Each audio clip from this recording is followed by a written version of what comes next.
106 miles to Chicago. We got a full tank of gas, half a pack of cigarettes. It's dark, and we're wearing sunglasses.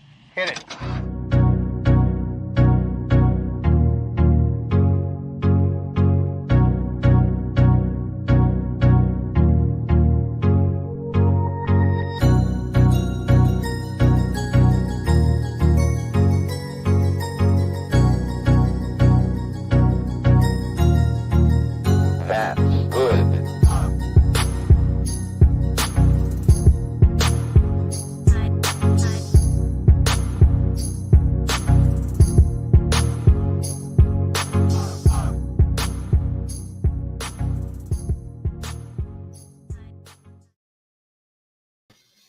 Hey, Chicago. Welcome to another Friday night edition of Chicago Corner. Sorry we got a little bit of a late start. A lot of stuff going on over here personally that I got to take care of. And unfortunately, it kind of impacts getting stuff started on time here. But I'm very glad you joined us all tonight for a very, very juicy Friday night edition of Chicago Corner. Before we go into the show, I want to welcome my co-host, Mr. Edward Heller. Hello.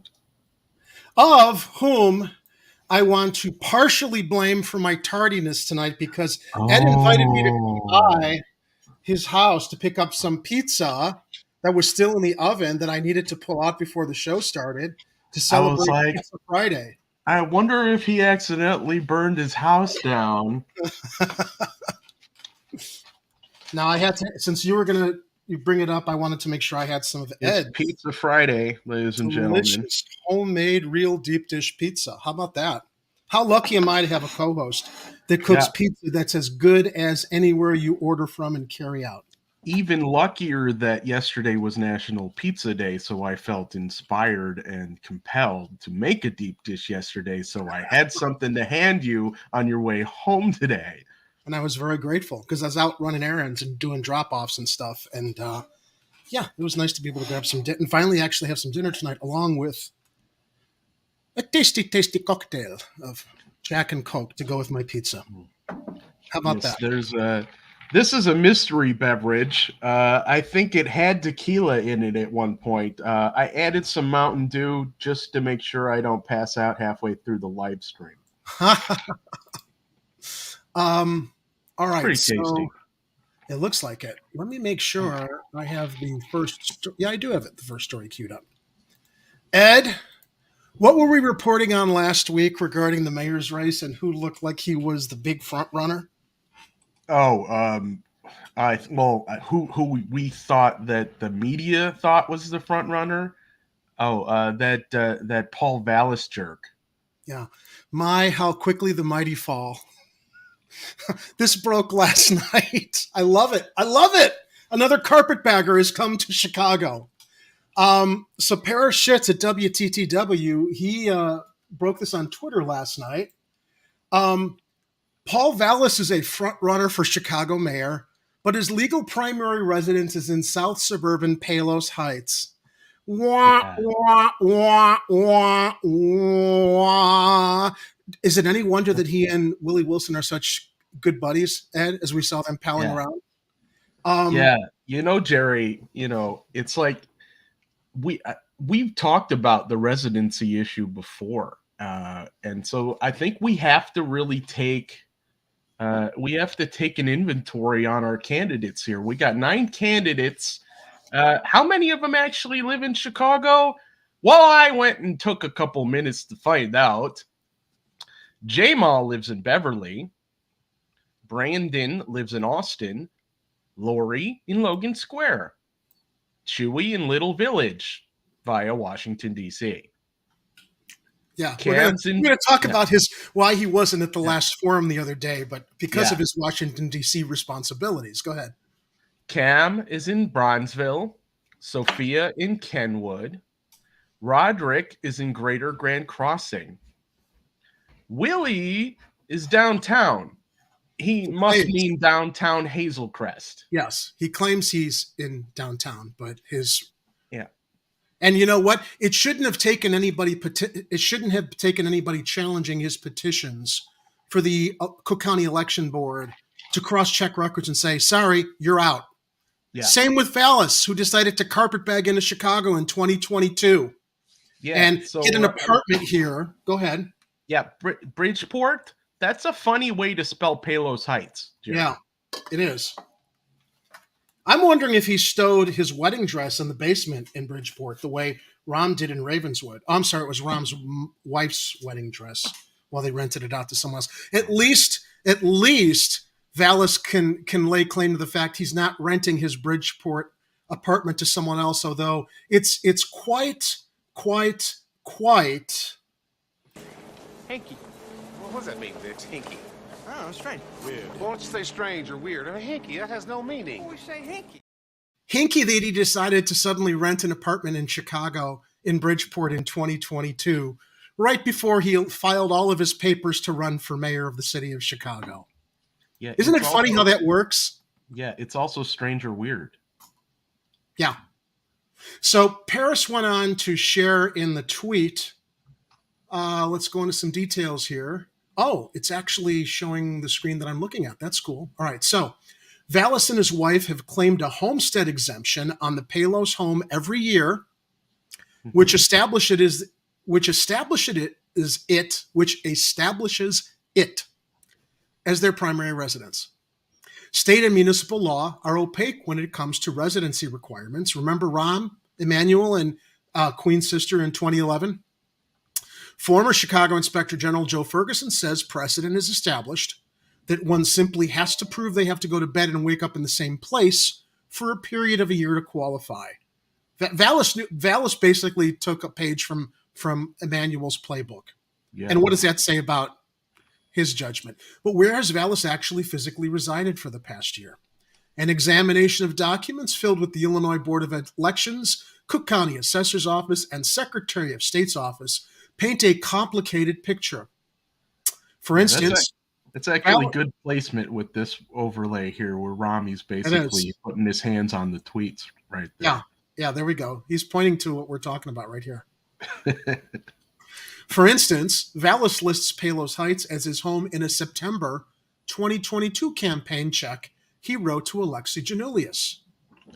In his 2019 bid for mayor, Vallas registered a Lincoln Park apartment as his residency, while still primarily residing in Palos Heights.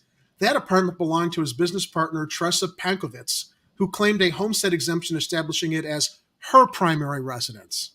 In response to inquiries, the Cook County assessor has opened an investigation into whether the Vallases have improperly claimed a homestead exemption to reduce their property taxes on not the Bridgeport apartment, but the Palos Heights home.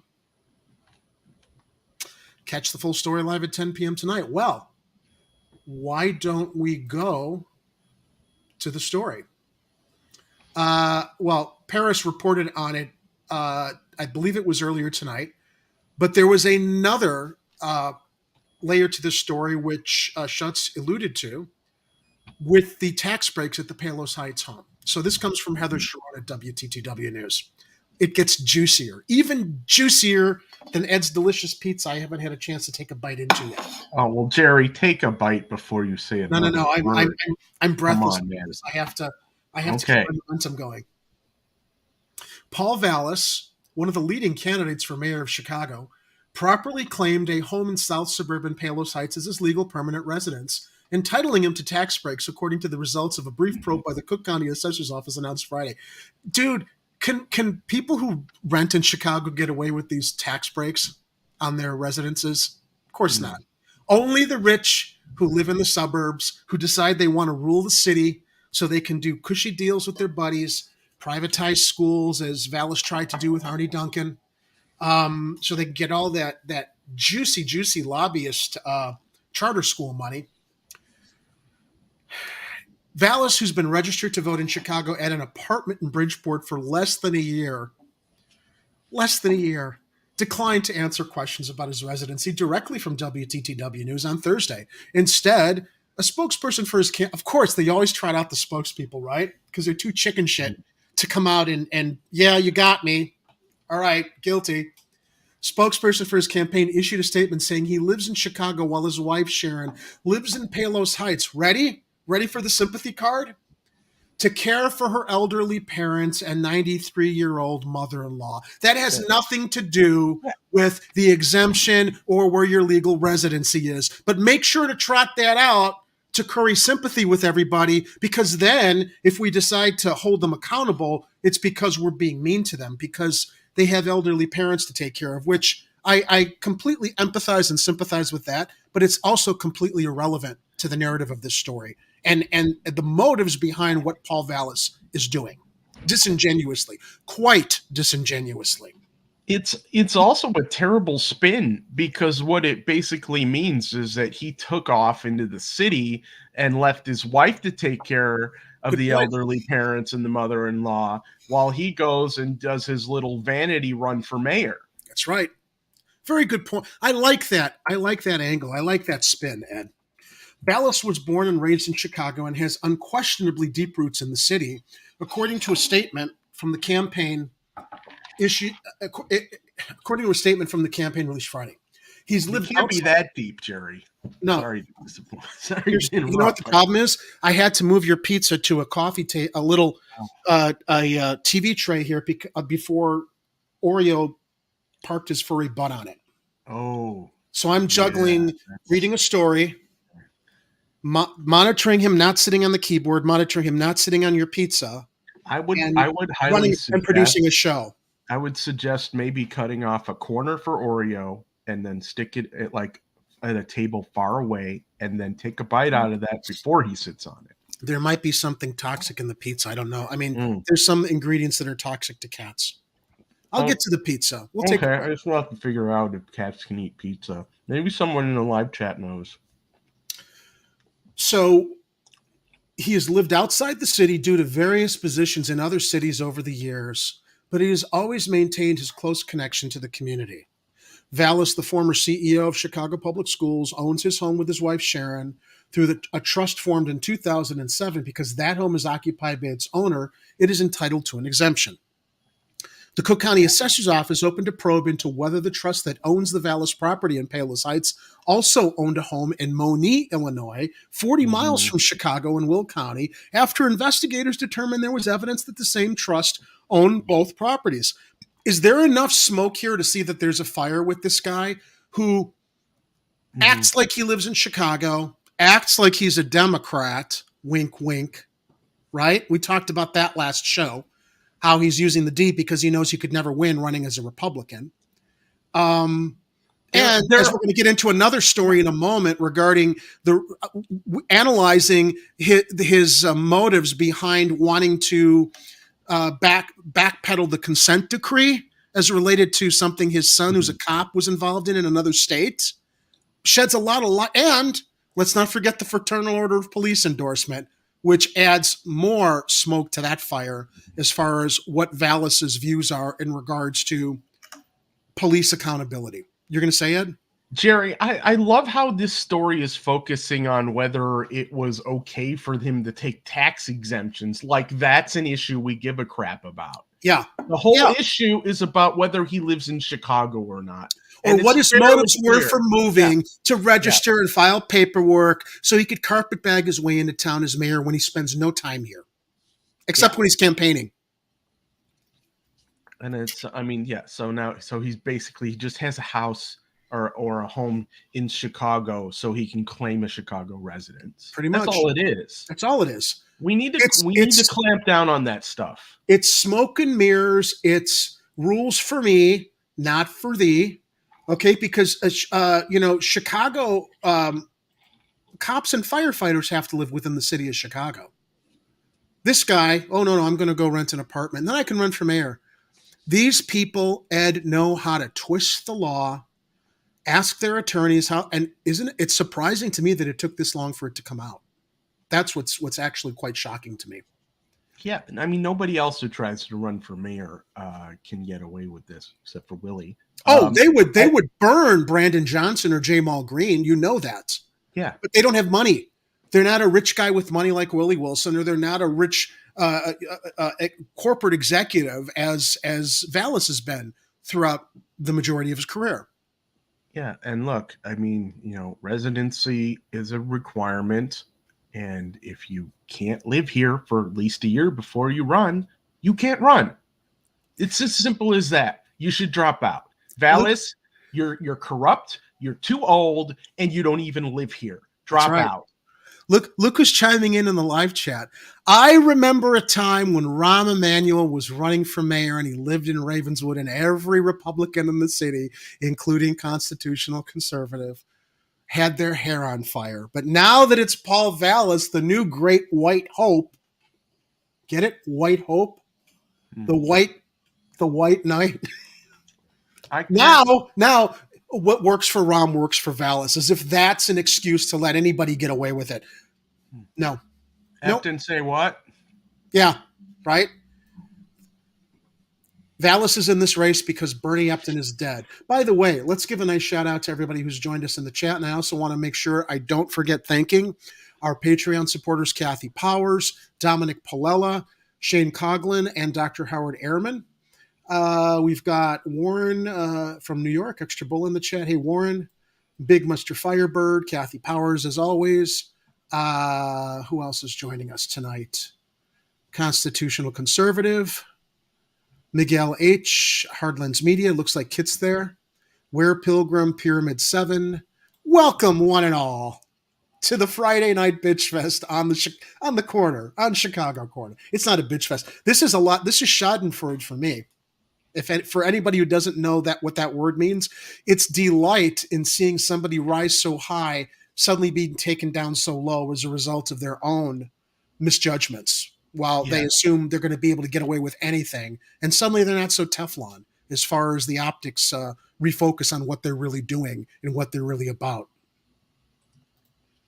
Hardlands Media shares break the system against false Chicago mayors. Yes. So getting back to the article, both properties claimed they were occupied by their owners, which would entitle them to an exemption. However, that is an apparent violation of state. So he's broken the law. They've got 2 exemptions on 2 properties under the same trust. So they've broken the law. There's no way around that at all. Now, the article goes on to say, however, that is an apparent violation of state law that prohibits homeowners from earning the tax breaks on their primary residence on multiple properties. Lawyers for the Vallas family provided documents to the assessor's office on Friday that prove Paul and Sharon Vallas do not own the Money property and that the properties are owned by separate trusts, according to the statement from the assessor's office. Vallas received no special treatment from the office of Cook County Assessor Fritz Kagi, a Democrat. The statement reads, well, I've reassessed my opinion of Fritz Kagi since he ran as a progressive and has fucked everybody with the property tax hikes. His office says, our office followed the same procedures in this case that we would have followed for anyone else, according to the statement from the assessor's office. When a potential violation is flagged, investigators research the matter to determine whether a property owner improperly claimed an exemption. That is standard protocol regardless of the homeowner involved.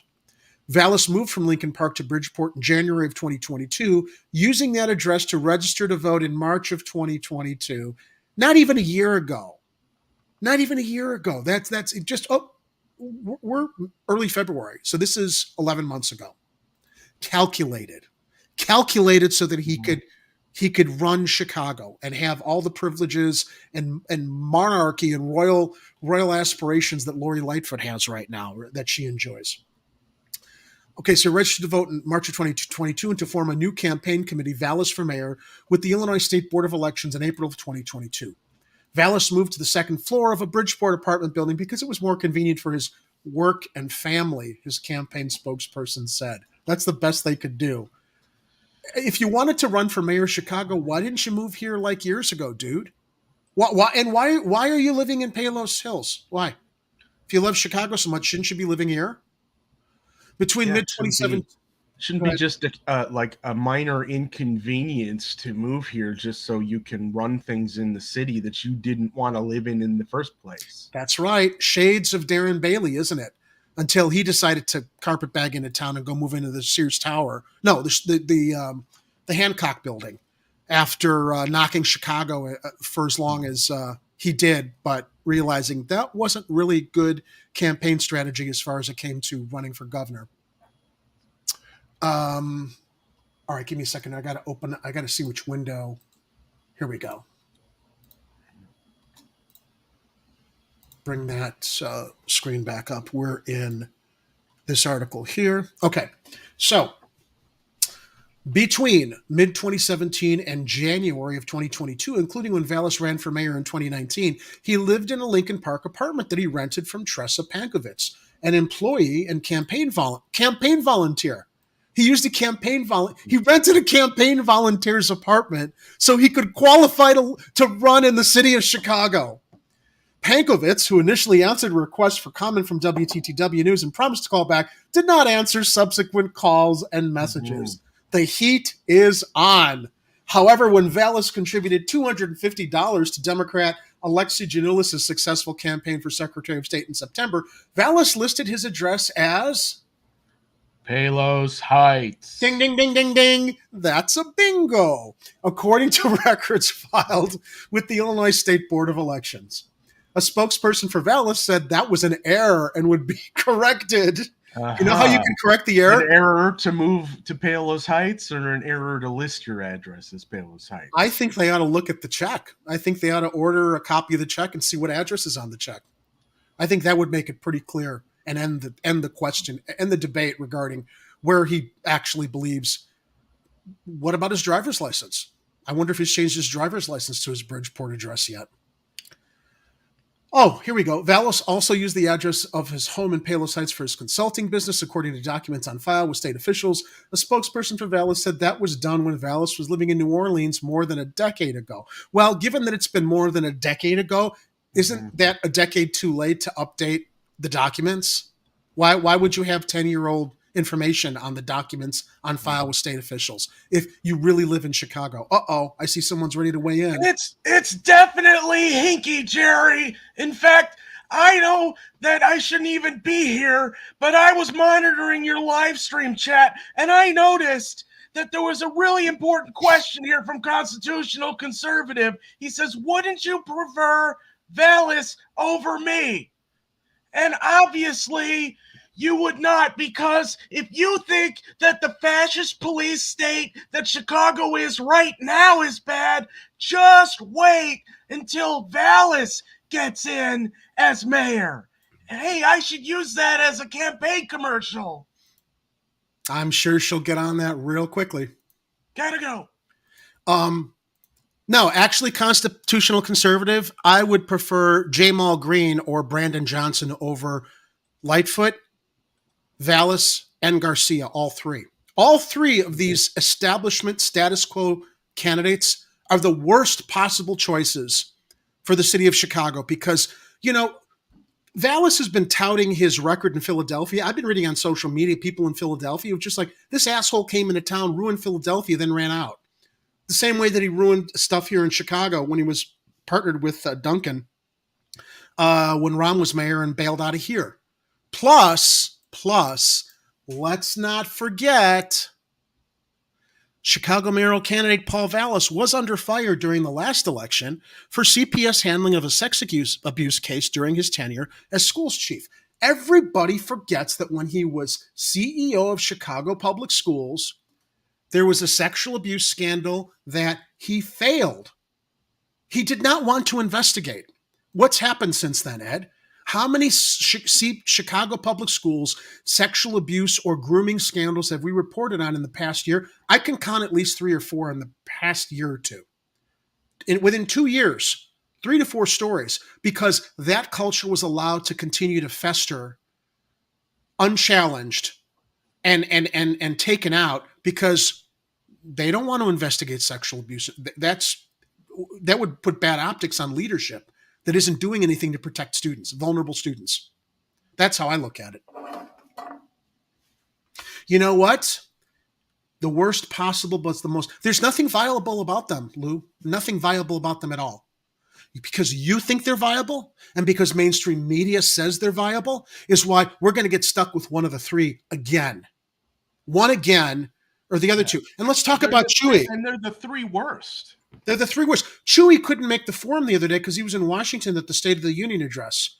After he ran for Congress again and won, now he's going to jump back into Chicago. I want to be mayor of Chicago. You know, being in Congress is not good enough for me. I have to run in Chicago because my Democrat overlords are telling me to, because we know that Lightfoot is vulnerable, and hopefully she will win because she's a loyal party operative. But if she is vulnerable, perhaps I can win, or I can spoil the vote so that she wins again, and the Democrats all win.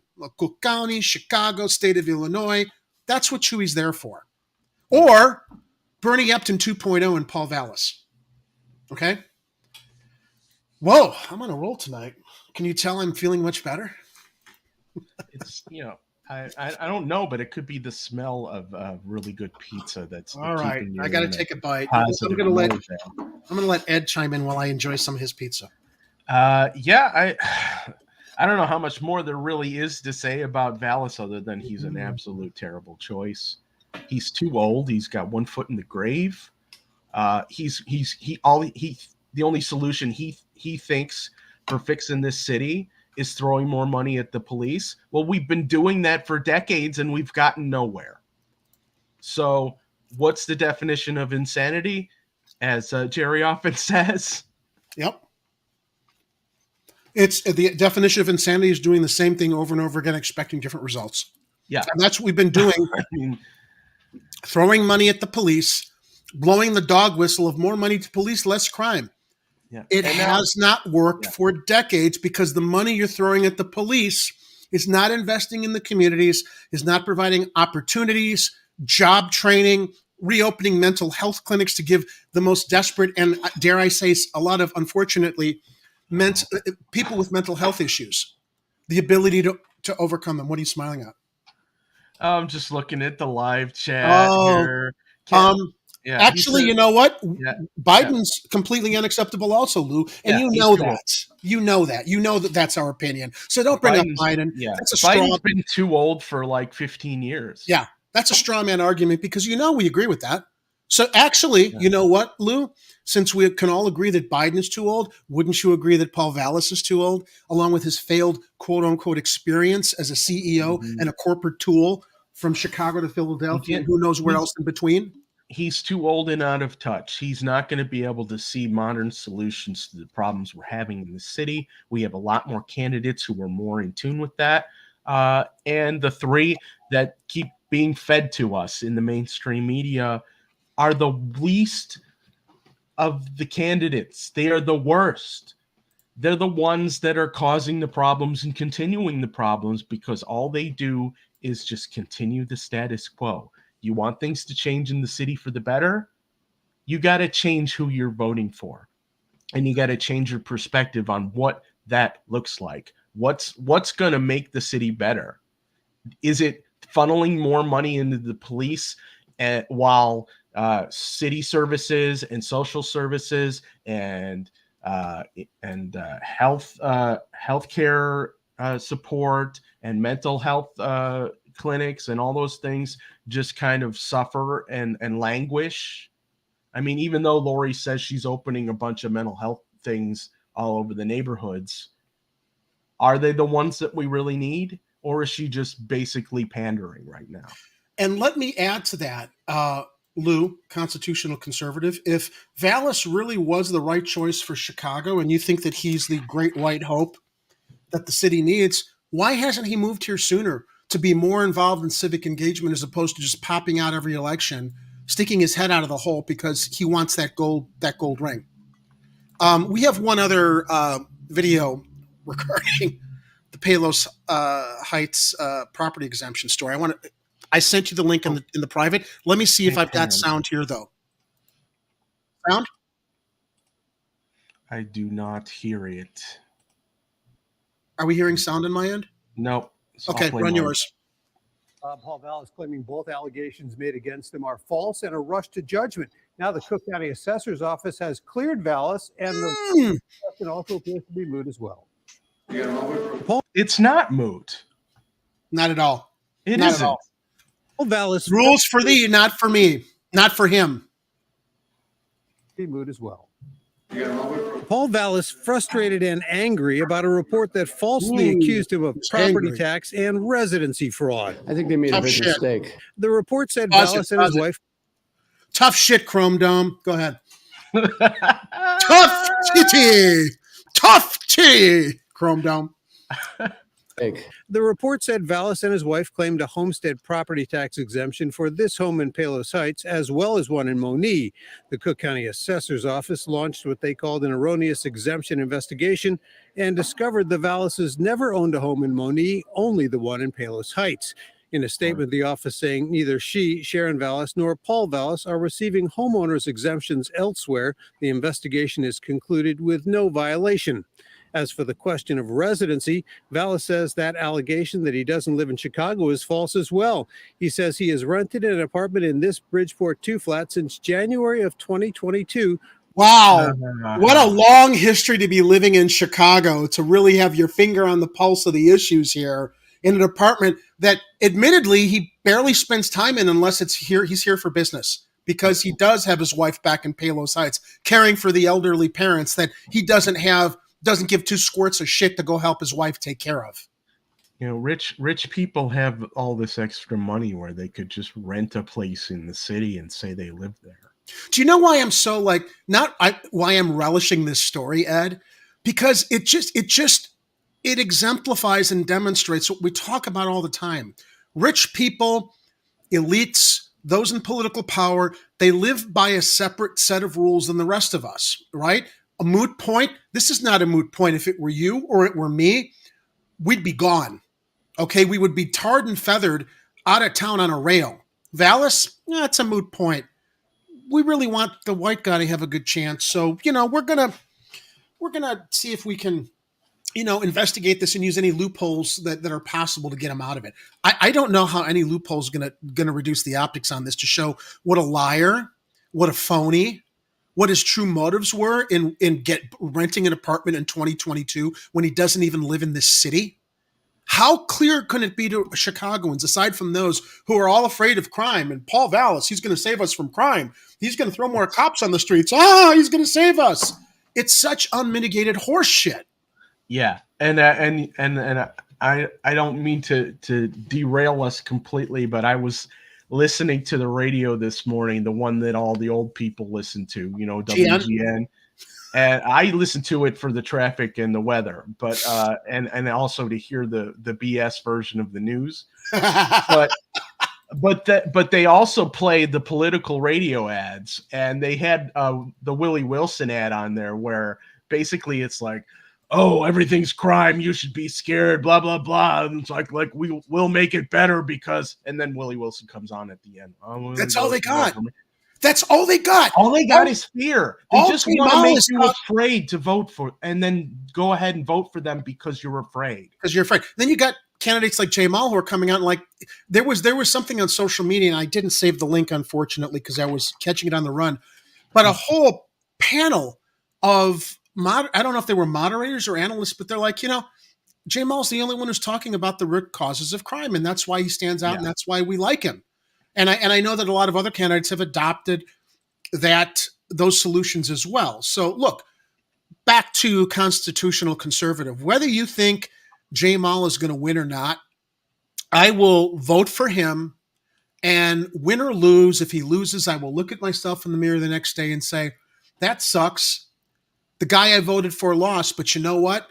I can go to sleep better knowing I voted for the person that represented my ideals, not this tangled web of pretzel that everyone else twists themselves into to figure out who's the most viable candidate, which gets us more of the same over and over and over again. Vote, and you know what, constitutional conservative? If Paul Vallas best reflects your values, God bless you. Vote for him. But that says a lot about those who are voting for Paul Vallas. Oh, another great Paul Vallas story I have. Again, my perspective is it's a vote out of fear. Yeah. Or possibly racism, but mostly fear. What does Vallas being white have anything to do with his residency? Where did I say? What? No. What? Vallas's being white has everything to do with his privilege. Yes. I didn't say anything about his color. His residency is an issue because he thinks that because he's rich and white, he can get away with pretending he lives in Chicago when he doesn't. Although to a certain extent, also, Willie Wilson's getting away with it as a black man, right? Because he's rich. Because he's rich. So it's not even about race anymore. It's about how much money you have, how much you can get away with, is what it comes down to. And I had dinner with a very good friend of mine the other day, and we were talking a little bit about Chicago. He said, "So who do you like in the mayor's race?" And I told him, as I've been very public, who I liked. And I said, who do you think? He's like, "Well, I like Vallas." And I said, "Really? Why? What appeals to you about Vallas?" "Well, I've read a lot of his articles, and he's the only candidate whose issues and platform I'm really familiar with." And I said, "Are you aware that he has the Fraternal Order of Police's endorsement?" "Oh, no, I didn't know that." "Do you know who the head of the Fraternal Order of Police is?" "Oh, yeah, that guy who's had all those scandals." "Yeah." "Do you understand why Vallas has their endorsement?"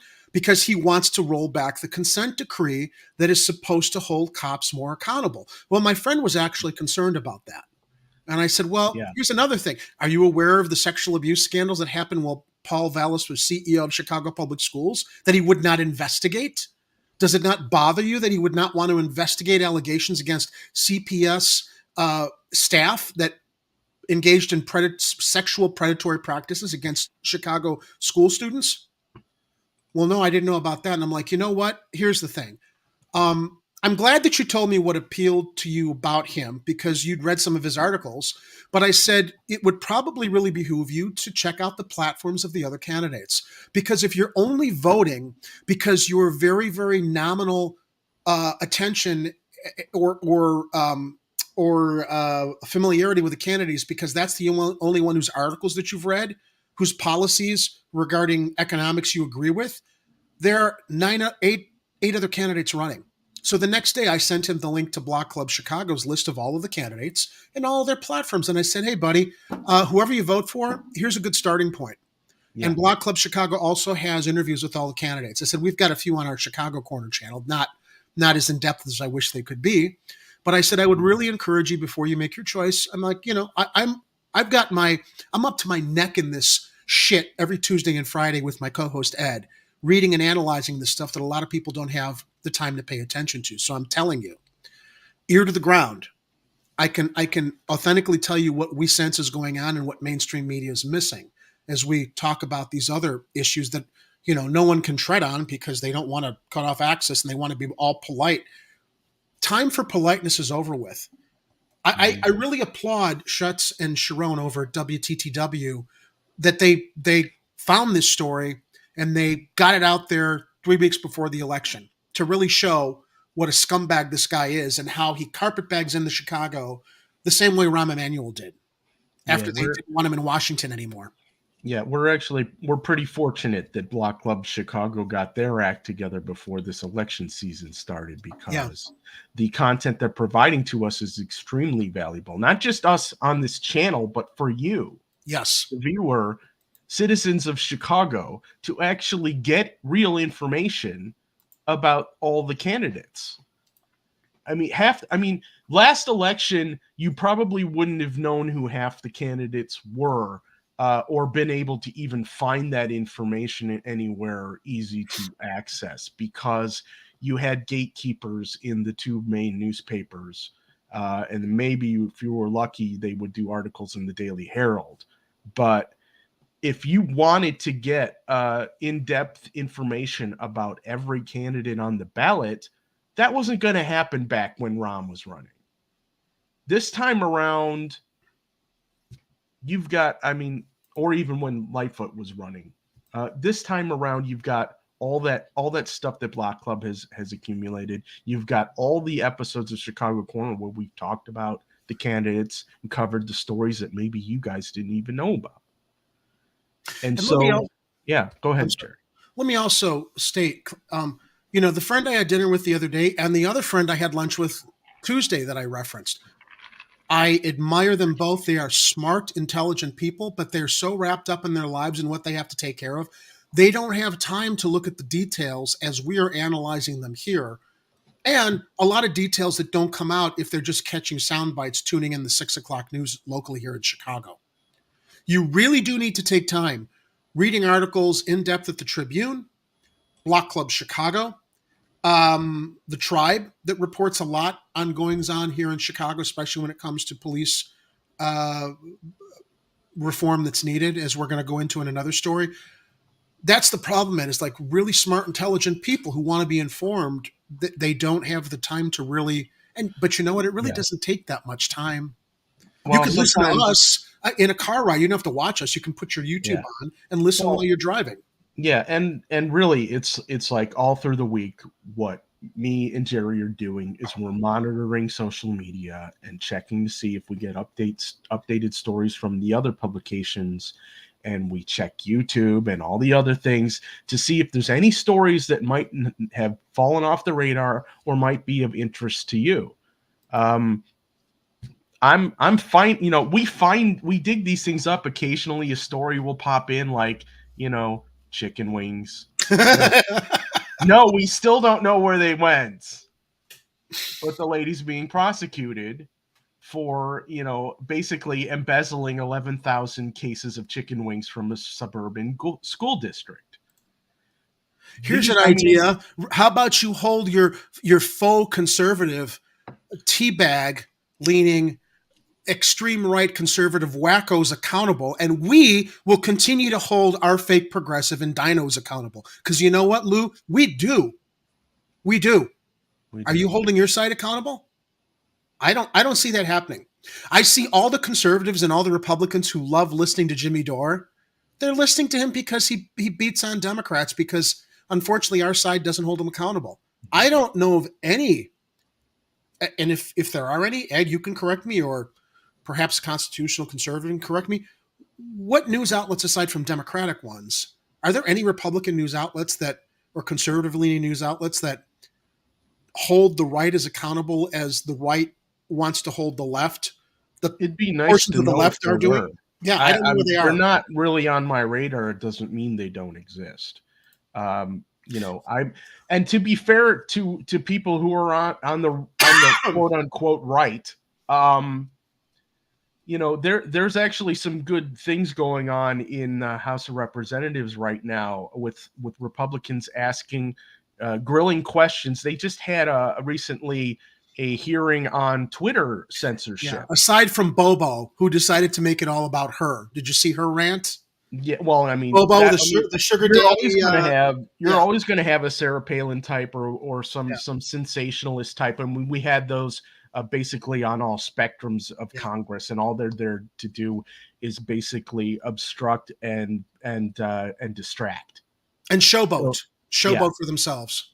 So, but occasionally you'll get someone who comes in and says, you know, hey, you know, why did you guys censor this news outlet on Twitter when they were posting information that was just like any other news story? And, you know, it's like Twitter's not supposed to be, and YouTube is also not supposed to be, the arbiter of what is true or not true.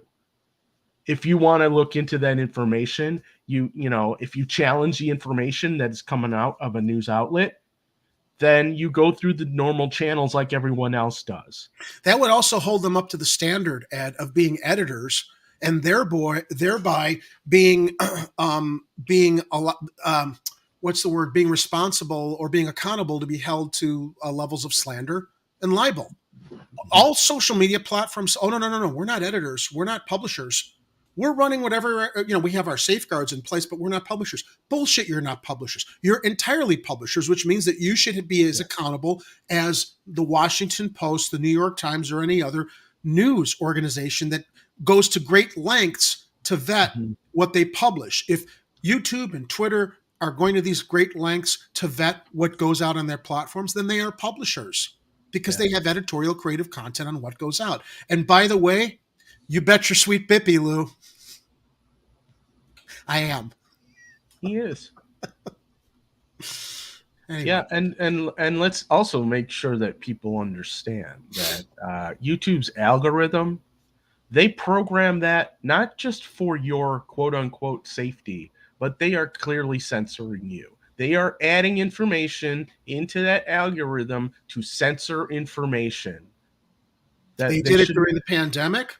Yeah. They're doing it now. I am no fan of James O'Keefe. okay, of No. Project Veritas. I think that he's another showboating clown. No, I think he did Acorn dirty in his early He career. absolutely did. He to basically make his bones, right? But I'll tell you what, man, this latest video that he released on Twitter, I might not like him, but it's not going to diminish what he exposed with that Pfizer executive talking about how they want to decide to see if they can mutate the COVID virus so that they can come up with more antidotes. It's like dickhole. That's exactly what happened in Wuhan.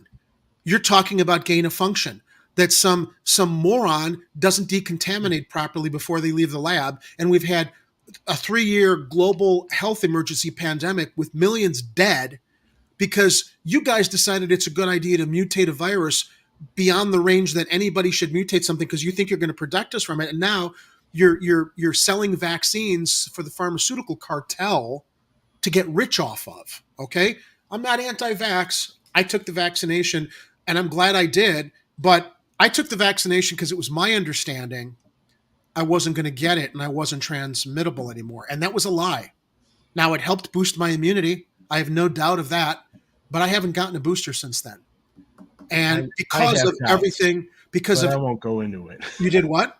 I have doubts, but I won't go into it. Well, but you know what? The original vax did not hurt me. I do know it's hurt a lot of other people who've had other health issues.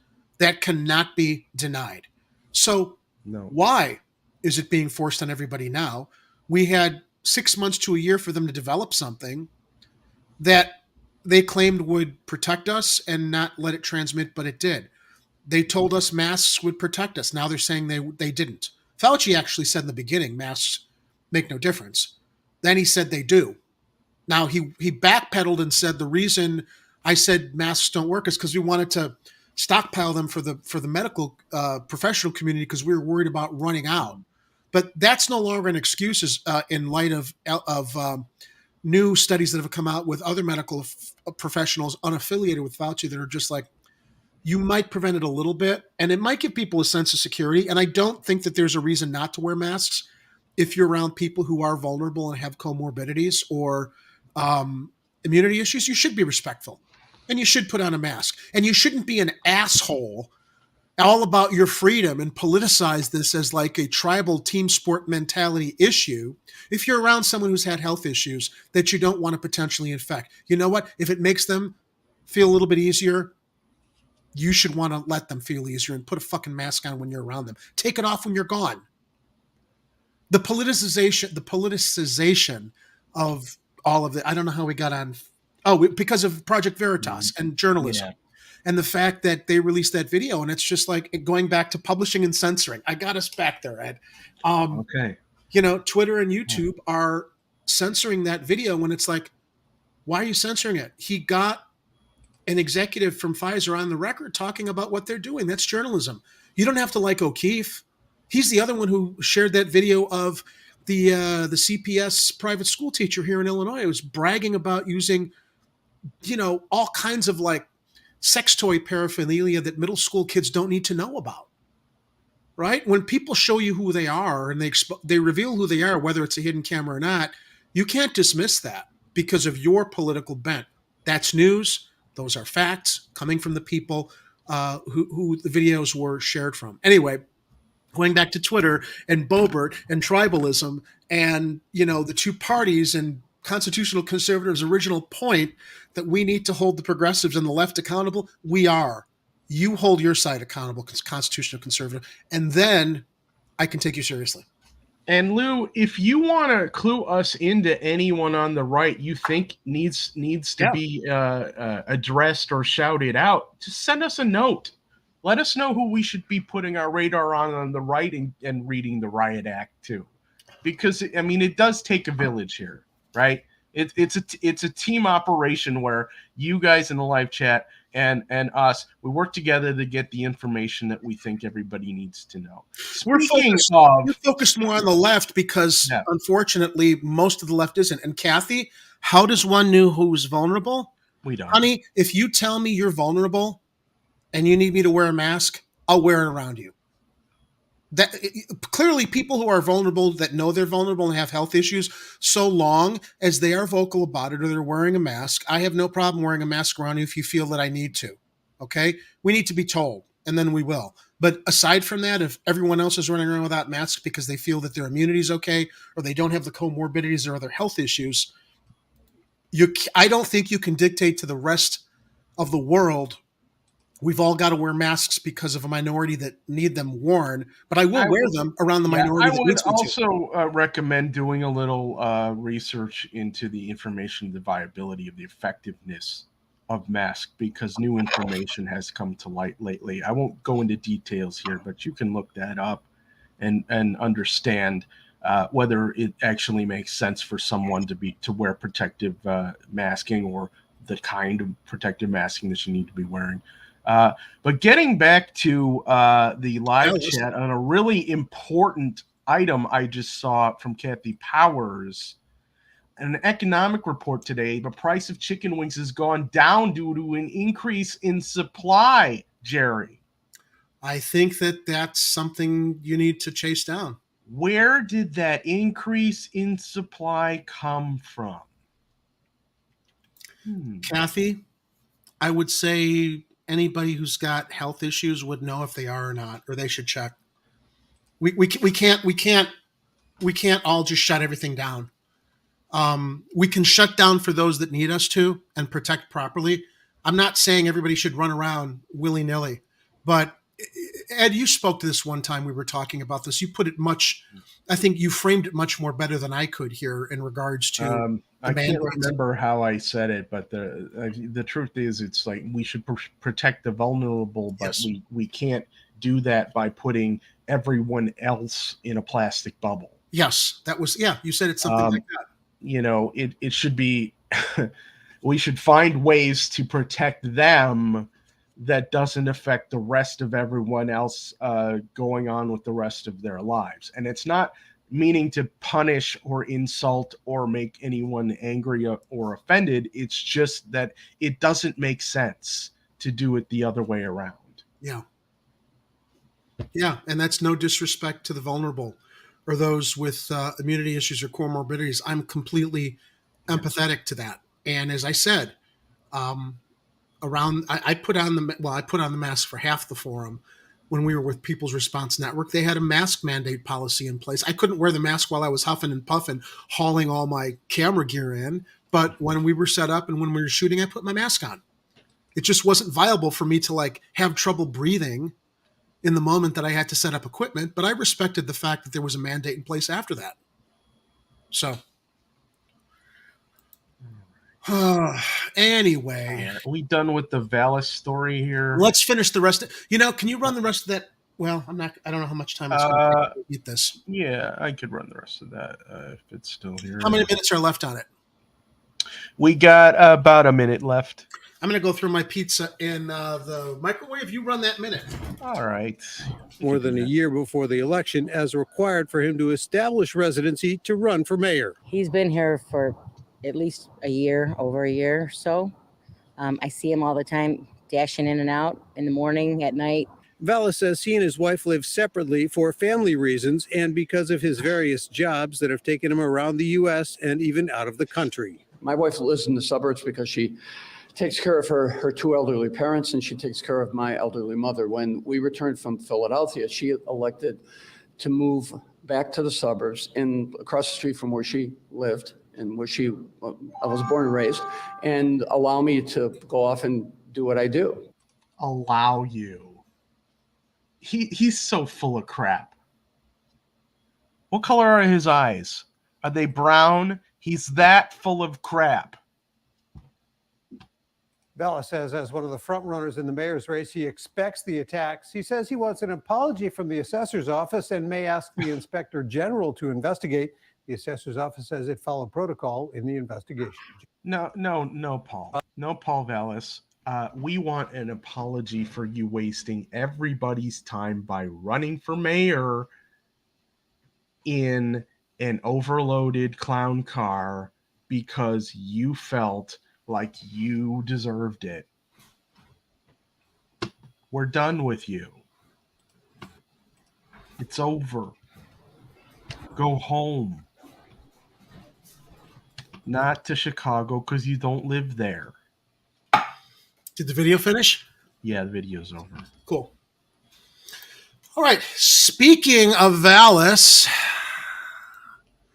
we all know that he's very much in favor of taking the teeth out of the consent decree because he feels that it disallows police officers from doing their jobs when in fact the consent decree is meant to force accountability on law enforcement and the decisions that they make based on the training that they've gone through, right or wrong.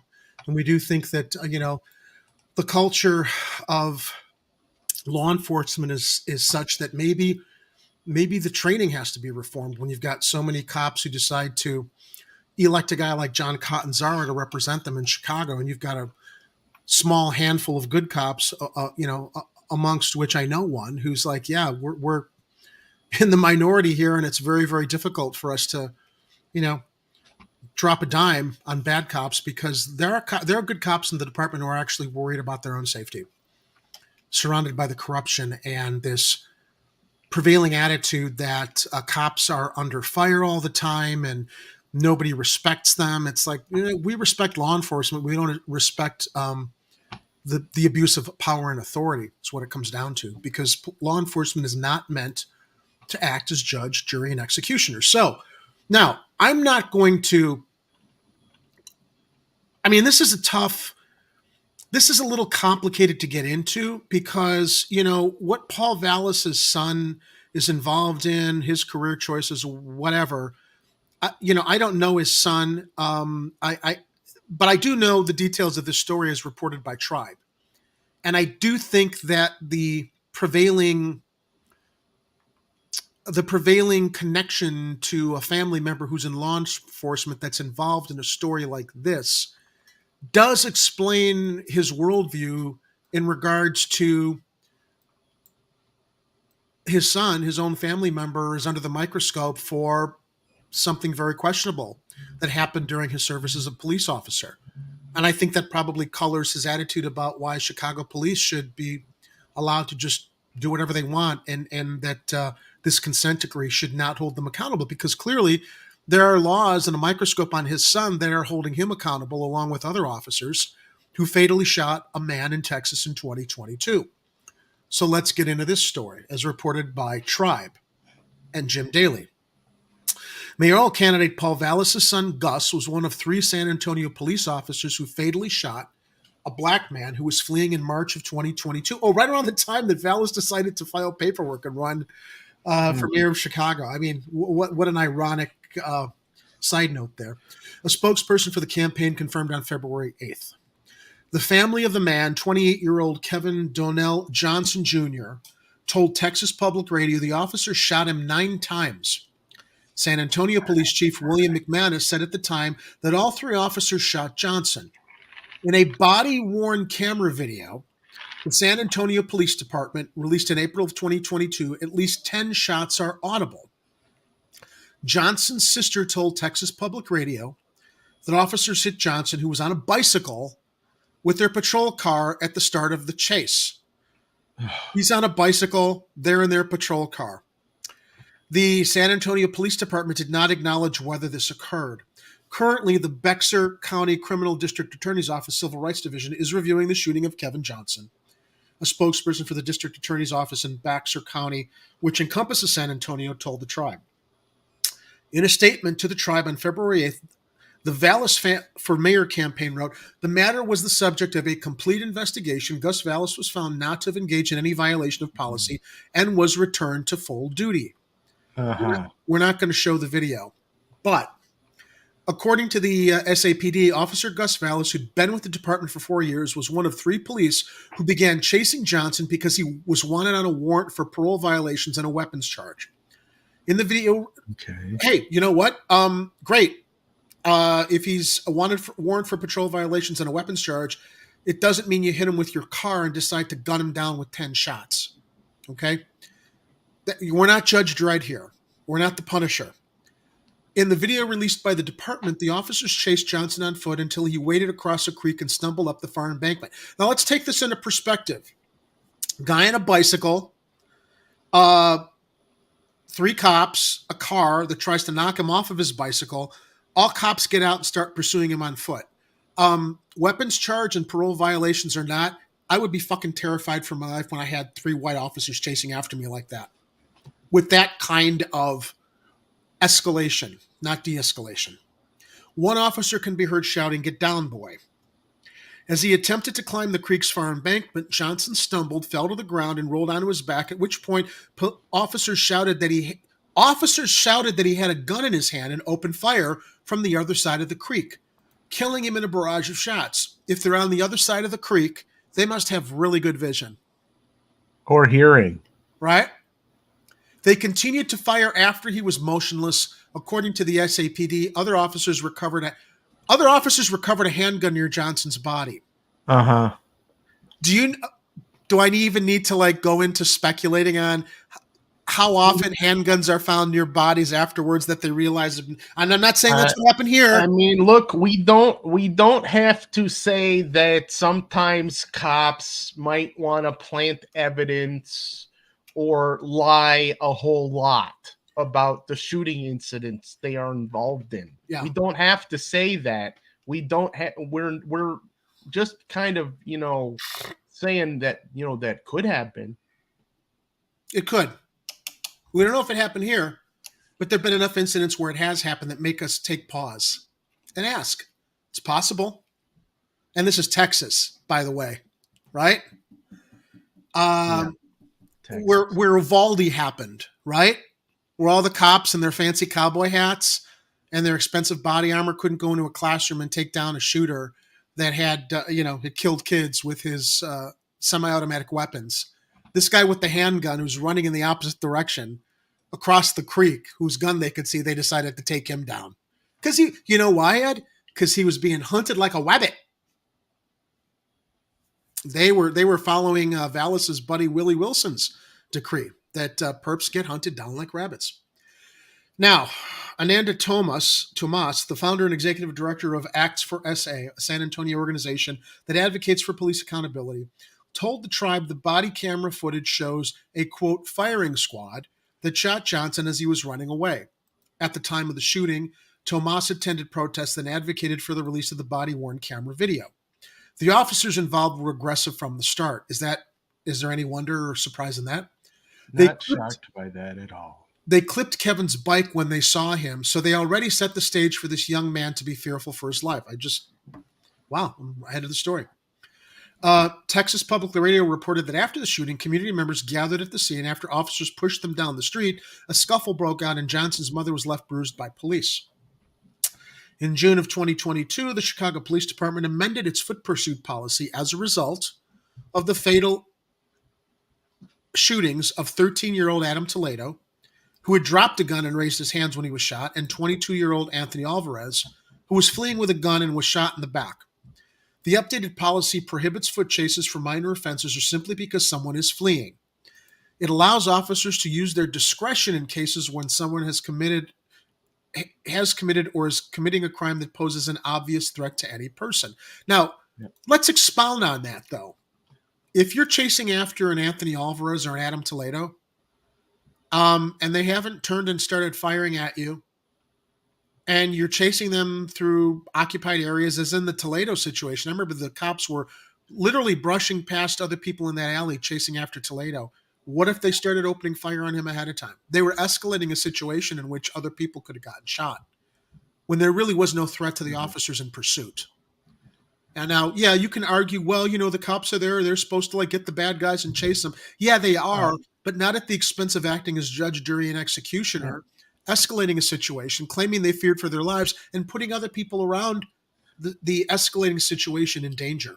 Yeah, or how about use your brains instead of your feet and figure out where the guy's headed and cut him off there instead of putting everyone else at risk in pursuit. On your adrenaline rush. When the amended policy... sorry, Jerry, but I just wanted to say that one kid who was assaulted, I think we might have a story about it, is suing the Chicago police and the mayor because their lawyer is blaming it on the cops whining about not being able to do foot pursuits. I'm like, yeah, you're whine. It's cops whining is what it is. Yeah, Lawyers shouldn't be exacerbating that argument. Yeah. When the amended policy was announced here in Chicago, candidate Paul Vallas was critical of it. In a tweet at the time, now this is June of 2022, February, March, April, May, June, 4 months after his son was involved in this February 22 incident. So in June of 2022, when the amended policy was announced, candidate Paul Vallas was critical of it. In a tweet at the time, he wrote, "At Chief David Brown unveils new policy. At Chicago police no longer allowed to chase people on foot because they run away. This will embolden criminals and make the city even more dangerous. We need more proactive policing, not less." How about more de-escalating policing, Paul? Yeah, And then, of course, hashtag ChiMayor23. And it's also inaccurate because the policy says they can use their discretion. Paul Vallas has accepted the endorsement of Chicago's Fraternal Order of Police. Yeah, by adopting their whiny attitude about foot chases. Tomas said that San Antonio's police union contract is so robust that it's used as a rubric for police unions around the nation. That is set up for a history of misconduct and repeated misconduct to occur, which can often get swept under the rug, she said. This is a developing story. Check back for updates. Now, we have one. And this came from Block Club Chicago. Now, they may go over some of the same points that we just went over, but this article came out 2 days ago, and the Tribe article came out, I want to say earlier than that. No, they both came out the same day. So Block Club may be reiterating some stuff that came out in the Tribe article. But let's go through it real quick and see if there's anything we missed. And this was as reported by Quinn Mayers. Let's just scrolling through to make sure I'm not repeating details we've already gone over. Gus Vallas return to full duty. Blah, blah, blah, blah, blah, blah, blah, blah, blah, blah.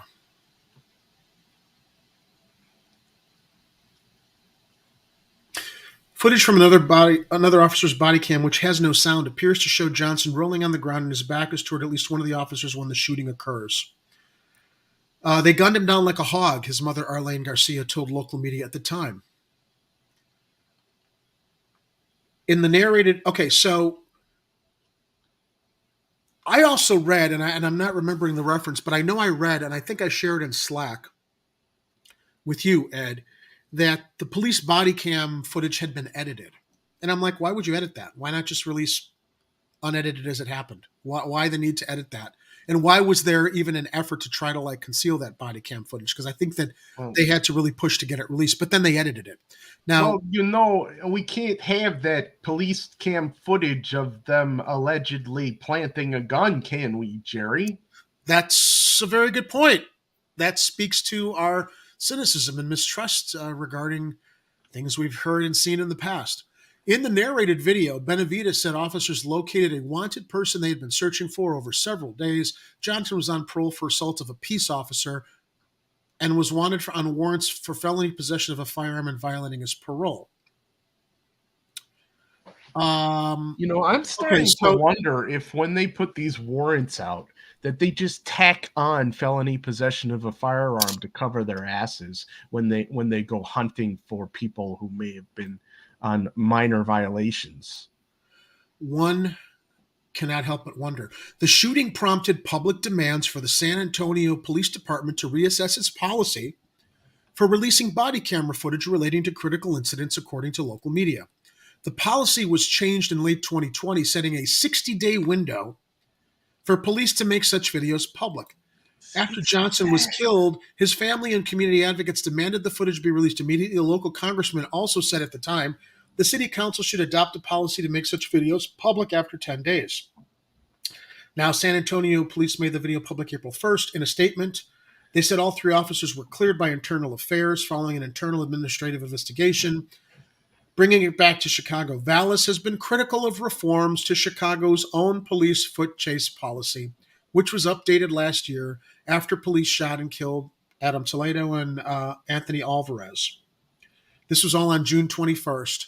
3 months after Gus Vallas was involved in the chase. So, you know, I think that the point of sharing this has to do with timing and understanding why Vallas would want to potentially repeal the teeth in the consent decree, because his own family was impacted by it and what he thinks was probably an unfair investigation against his son. Vallas has made crime and public safety central to his mayoral campaign and has advocated for hiring more police and detectives, according to his website. He's also been endorsed by the Fraternal Order of Police Lodge 7, the union that represents Chicago rank-and-file police officers. On Monday, Vallas appeared at a Northwest Side luncheon alongside Police Union President John Catanzara, according to Cranes. Catanzara is a controversial former Chicago police officer who resigned from the force as he faced termination in 2021. That year, Catanzara defended rioters at the January 6th insurrection at the Capitol and likened a COVID-19 vaccine mandate for city employees to Nazi Germany, comments for which he later apologized. Lightfoot's campaign slammed Vallas for aligning himself with Catanzara in a recent fundraising email. The far right has found their guy for mayor, and his name is Paul Vallas, the email states, and they're spending millions to convince Chicagoans to elect him. Okay, look, for the past year or longer, we've made the case against Lightfoot. Within this month, we're making the case against Vallas. Yeah, I think we've made the case. Yeah, I think we've done with more Vallas. than made the case. I think next we've started making the case against. No, we've made the case about Chewy. I'm sorry. Yeah, that's we've true. made the case regarding the stash, and that he's either a spoiler or he's here to basically take over for the National Democratic ruling class in Chicago, Cook County, and the state of Illinois. So we've made the case against all three of these fucking lousy candidates with experience that hasn't changed anything in our city or federally. I don't even know what great accomplishments that Garcia has made in Congress helping the city or state. Yeah, but the truth is he needs to go back there and get more funding for the state. Yeah, he needs to do the job he was elected for. How much? Oh, interesting. He was able to suspend his campaign to run back to Washington for the State of the Union. If Chicago was that important, don't you think he'd say, "I am sorry, Mr. President, President Biden, but I cannot be there for your State of the Union address. I have to be in Chicago because I need to do the work for the people." No. Yeah. He's playing both sides. No, and the truth is, Chewy, you are much more familiar with the inner workings of Congress right now than you are with city council. You've been away from it for decades. Yep. So focus on Congress. Get money for the state. Federal funding is vitally important, not just for our state, for all the states. Because there's at least half of Congress, possibly more, are a bunch of economic dimwits. They don't understand. Even though they keep funneling billions of dollars to a NATO proxy war or their pet projects or, all these other things that they keep throwing money at, and they don't ever ask how they're going to pay for that. It's the same situation with anything that you fund federally. You don't have to worry about where the money's coming from. It's not coming from you. It's your federal taxes. Those don't pay for anything. They give money value, and then they are destroyed on receipt.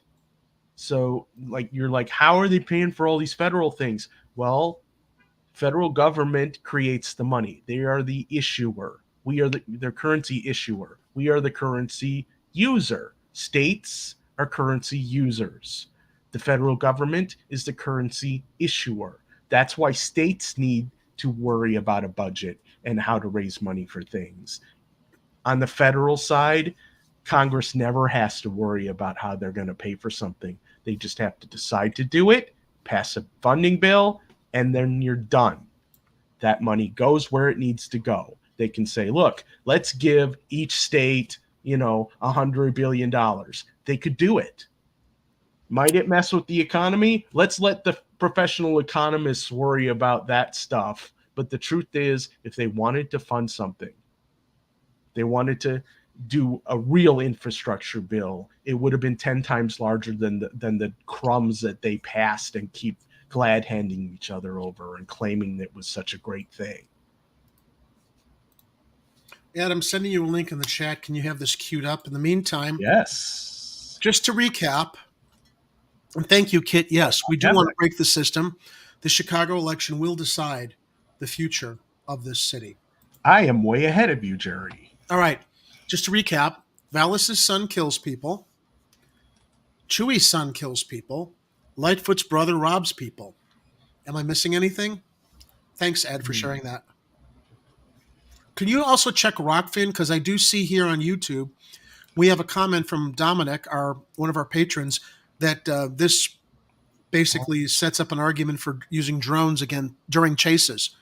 I'll reload the chat in Rockfin, but I'm not seeing anything. Okay. I just want to make sure we didn't miss anything. Okay. Yeah, using drones, not armed drones, though, Dominic, but maybe, I mean, I guess there have been some proponents here in Chicago talking about using drones for chases. Yeah, there was a TV show. I forget what the hell it was called, but I think it was around for one season or something where they did that, where this guy who had a ton of money decided he was tired of the police being underfunded, like that ever actually happens in reality. And so he decided to fund it and give them all this technology and stuff so that they could stop crime with new technology. And one of the new technologies was basically a camera drone with tranq darts that would be able to take over basically police pursuits. Tranq darts, well, it's a little bit more humane. Yeah, well, who knows what they would actually. So long as you're tranking you need to make sure you're tranking the actual suspect. Yeah. Well, and the problem is what would happen in reality is they would arm those things with either less lethal gas rounds or blanks or taser type projectiles, in which case that's all kinds of lawsuits waiting to happen. We've already been witnessing it with the Boston Dynamics robot dogs, Ed. That they're trotting around saying, oh, no, they're just supposed to act like horses and carry soldiers' equipment into battle. No, they're not. This is fucking Cyberdyne Terminator 2, Terminator 1, 2, and 3 technology that the San Francisco Police Department already wanted to start giving robots. They wanted to authorize robots to use deadly force. Yeah, and won't all these fascist police departments be surprised when Skynet takes over all those robots and turns it on them? Yes, Kathy, Vallas is a tax fraud. It's plain and simple. Yeah. All right, let's move. Speaking of our mayoral candidates, Lightfoot once again unleashed her thin skin at this week's mayoral debate. Now, what's interesting about how she rips into the moderator at this mayoral forum, she's protecting the kids because she's accusing the moderator of insinuating that public school kids are stupid. It's like, oh, the same school kids you don't want to pay, and that you floated memos around through your staff to basically hire as unpaid interns and slave labor to help get you reelected. You're going to tell us that you weren't trying to take advantage of how you think students are stupid and ignorant and uneducated to realize how they're being taken for granted. But I digress. Let's run the video. Out to the race for Chicago's mayor. Cutting words from the candidates tonight as we get closer to Election Day. CBS 2's Marissa Perlman live in the newsroom for us, breaking down the bickering and the bashing that went on tonight and whether any solutions were discussed. Marissa? Well, Joe and Erica, with about 2.5 weeks until the election, different polls are showing different candidates taking the lead, and that late race pressure felt in the Rube inside Chicago's Union League Club. Sorry, I just have to insert the all these polls are garbage. They're created and funded by the candidates to produce a desired result. They don't poll nearly enough people to get a decent sample. Sometimes those samples are awfully slanted toward one certain demographic, and so the results end up favoring someone like, I don't know, Chewy or Paul Vallas last week. Vallas. And last week, it's like, oh, Vallas has got it in the bag. Did they decide to like maybe look at where he was vulnerable before they started to like float these polls that made it look like he had it in the bag and that the race is over with. Yeah, I'm like these polls are deceptive, unreliable, garbage, and they're like, oh, but it has crosstabs. I'm like, yeah, crosstabs on garbage are still garbage. Club tonight, and now on top of calling out her opponents, incumbent Mayor Lori Lightfoot is calling out the debate's moderator. Incumbent mayor You're describing them. Paris Schutz, really? She's calling him. He's like the nicest guy. He is, but he? one of the smartest though, and one of the most thorough in his investigations. Debate's moderator. You're describing them as if they're dumb, lazy, and not doing anything. That's absolutely false. That is the question, premise. actually, Madam Mayor, the question was about the 45% of kids who are chronically absent. Here's what I know. Ed, pause it.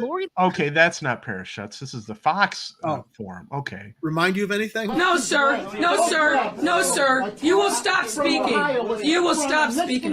You're full of crap, and that's the nicest thing that I can say. Different color shirt, though, I think. Hair's the same.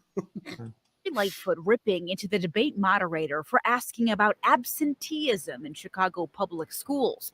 With CPS enrollment down and some public school buildings sitting vacant across the city, candidates were asked how to bring students back. CPS doesn't have the proper investment that it needs, which is why the state needs to change the formula from enrollment-based formula to needs-based formula. And I've talked a lot about making sure we have a librarian, a social worker in each and every school, and a nurse, stopping the privatization and the corporatization of CPS. I would convene a summit to invite parents and...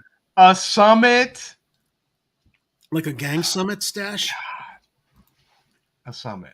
Okay. Community residents and everyone to help figure out how we rally around our schools. If we don't have safety and good schools, people are going to continue to leave our city. Safe transportation on topic Thursday. Candidates were each asked about how they would improve the CTA once federal COVID relief funding runs out. And make sure that when you look at your phone and the bus tracker says that the bus or the train is going to be there, it actually will be there. The CTA, understanding that this infusion of federal dollars is short-term, has budgeted in the out years to make sure that there are sufficient funds. I would get rid of the $100 million that's being spent on private security, and you could hire another 300 police officers to supplement the police officers that are there. The only way we're going to be able to solve the transportation struggle that we have right now is we have to invest. Well, how to stop carjackings and illegal guns from being brought into the city, plus a long-term plan for migrants, all topics touched on. For a more in-depth look at the issues heard, head to the story on our website, cbschicago.com. Okay, you sent me another video, Jerry. Now, the other video is what everybody was watching on Tuesday night when we were on, which is what accounted for our really low viewer numbers. This was the forum where they were all bickering with each other. I thought we'd share those highlights. Okay. For Chicago mayor and candidates coming together again tonight for a mayoral forum. CBS News' Jermont Terry joins us from the newsroom with some of the key topics discussed. Jermont. Erica, we have exactly 3 weeks until voters decide. Now, the candidates for mayor are spending these final weeks trying to reiterate why they are the best option, at times pointing out the flaws of their opponents. Tuesday night's forum brought out 8 of the 9 candidates, and they were ready, at times, talking over each other. Let a person finish. I'm talking to Mr. Vallas. Well, you shouldn't be telling talking when I'm trying to talking, treat all right? me like I'm She some should child. not be talking when I'm talking, all right? Now we're talking. No, wait, let me just finish. Okay, so wait, so Willie is mad that Lori is talking when Vallas is in. Wait, is Willie defending Vallas? Willie and Vallas are thick as thieves. When they both lose this election, I want to see them do a road movie. Yeah, a buddy movie. A buddy road movie would be pretty good, actually. Mushmouth and Vallas. No, Mushmouth and Chrome Dome. That's what they would call it. Chrome Dome, yeah. Mushmouth and Chrome Dome. That'd be, I mean, that would be way better use of their time and money. Mushmouth and Chrome Dome do America. Seriously, and you could, you could have them exclusively in AMC theaters. That'd be great. Make a road movie, driving across country. This is exactly what the people of Chicago don't want. People up here bickering, They want to hear our solutions to the problem. And one problem plaguing that the other city people is propose crime. that she agrees How with. will the candidates? Yeah. It's like it's all she does is talk about how, it's like, oh, let's all get along. I'm like, okay, fine, but then what are you gonna do? What are your ideas, Alderwoman Address King? the rising trend and remove the grip from officers. We have to put money and resources into organizations doing the work on the ground to make sure that we can create some real semblance of safety and justice in all of our communities. These folks are not being honest with you. The reason why we don't have enough police officers is because we're asking them to be social workers, therapists. That right there. Good point. Absolutely. Marriage He's counselors. right. Almost 40% of the calls that come through 911 are mental health crises. With police, we want to make sure that we're keeping them laser focused in their positions. We have to make sure we give them all the resources necessary. Bringing businesses back What does that mean? downtown and into the All the neighborhood. resources necessary. Does that mean repealing the consent decree? I don't know what it means. It just it's pretty vague though. More dog whistling. Yeah, it's like, oh, we gotta give them everything they need to succeed. Are we already doing that? I mean, how many piles of cash is it gonna take? It's going to take Heisenberg piles of cash, Ed. Remember Breaking Bad? Man, I wish I had that many piles of cash. Yeah, you and me both. Okay. All right, there's Jamal. We need to make sure that the Magnificent Mile in downtown is a place where people want to come and travel again so that we can create a tax base. And we need to lead the city with collaboration, or companies, teachers, officers. Everybody's going to continue to leave the city. About 400 new companies have either come to Chicago over the last 2 years or substantially expanded their footprint in the city. Why are companies like Google saying we're going to make 3,000 to 5,000 new jobs in downtown Chicago? Yeah, and they're probably going to destroy the inside of the Thompson Center. Yeah. It's a shame, really. Do it. Yep. That's another architectural. That's another building with architectural character that you can restore. You do not have to rehab and gut that place. The whole point of like selling it was to like retain the character. Who's the architect? Helmut Jan, I think. I think so. Yeah. Yeah. A giant in Chicago architecture. They know better. Google knows better. Do they? Of course not. About the projected CPS budget shortfall in 2025 and whether closing more schools is the viable option. I would take then close those schools that only got 250 people in them, all right? And I would take then sell them or rehab them, put affordable houses in there, create economic empowerment within the community. When I ran the Chicago Public Schools, when they were near bankruptcy and they had lost 150. When I mismanaged Chicago Public Schools is what he should have said, and chose to ignore an investigation into sexual abuse allegations between teachers and students is what he should have said. But let's hear the rest of his lame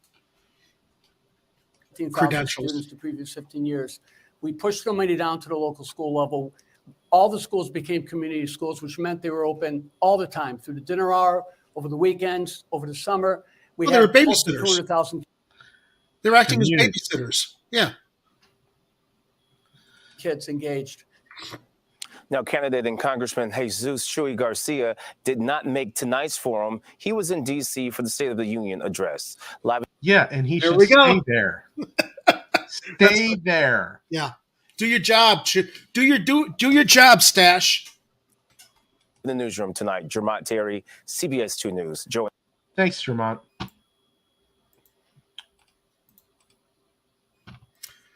All right, so extrapolating on the wrestling mentality of the candidates, Lori Lightfoot decided to take Twitter and basically brought a knife to a gunfight. She posted.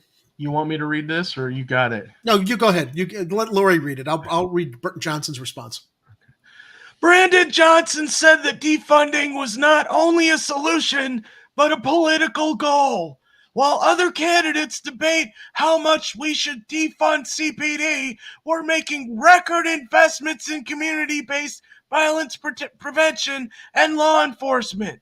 See my plan. You want to see her plan, Ed? You want to see her plan? Where is it? A safer Chicago. No. Here's her plan. Oh, yeah. We should defund CPD. I don't know what the date was on that. Is that a real tweet? It has to be. Why would somebody post? I mean, I'm guessing it is to make a point. This could have probably been who make during her fake first ones on Twitter is all I'm saying. do that. Well, I want to check the veracity of this, but I'm speculating that this was something she actually tweeted, probably before she won her first run. Yeah, and really, all she's doing is throwing out a dog whistle, right? For the people who don't like the phrase "defund." She is third, heading for fourth. Because when she says that they're making record investments in violence prevention and law enforcement, no, stop doing that. Stop throwing money at the police. That's not the solution. Matt Bone reiterates your point. How much more fucking money do you want to throw at the cops? 50% of the budget? 75%? All of it? It will not matter. Cops do not prevent crime. Yeah. They manage it. They don't prevent it. What was it? It was an Old Man Daily, Richie's dad, who said police aren't there to prevent disorder. They're there to preserve disorder. Preserve the disorder.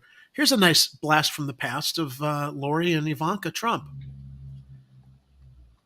It looks like a...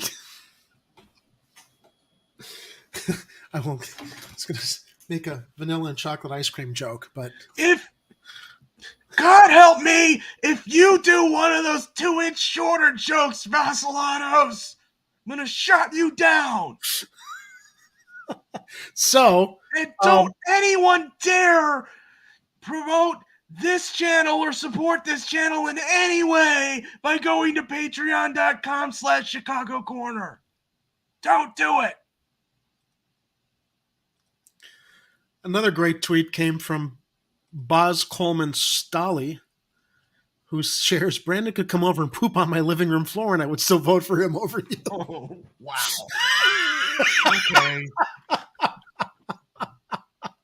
I mean, clearly there's a bar and, some people like go below, some go above.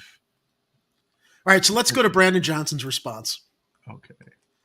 I'm investing in youth, investing in treating trauma, investing in your failures, in implementing the consent decree, and freeing up resources to give more attention to troubled communities. Your quote-unquote plan is what got us here, and why there are 8 other candidates for your job. Yeah. And by the way, about the consent decree, they complain so much about it that it hasn't even been fully implemented. No. Well, that story's next. Great transition, Ed, because we're gonna get right into that. I also read something on social media that Lori Lightfoot was bragging about the fact that you can now reach her on LinkedIn. To which a lot of people said, that's great. Are you looking for your next job already? Because you know how soon you're going to be looking for a new job. So yeah, Lori's on LinkedIn, and maybe the writing's on the wall for her, that she realized she had to get her affairs in order over there.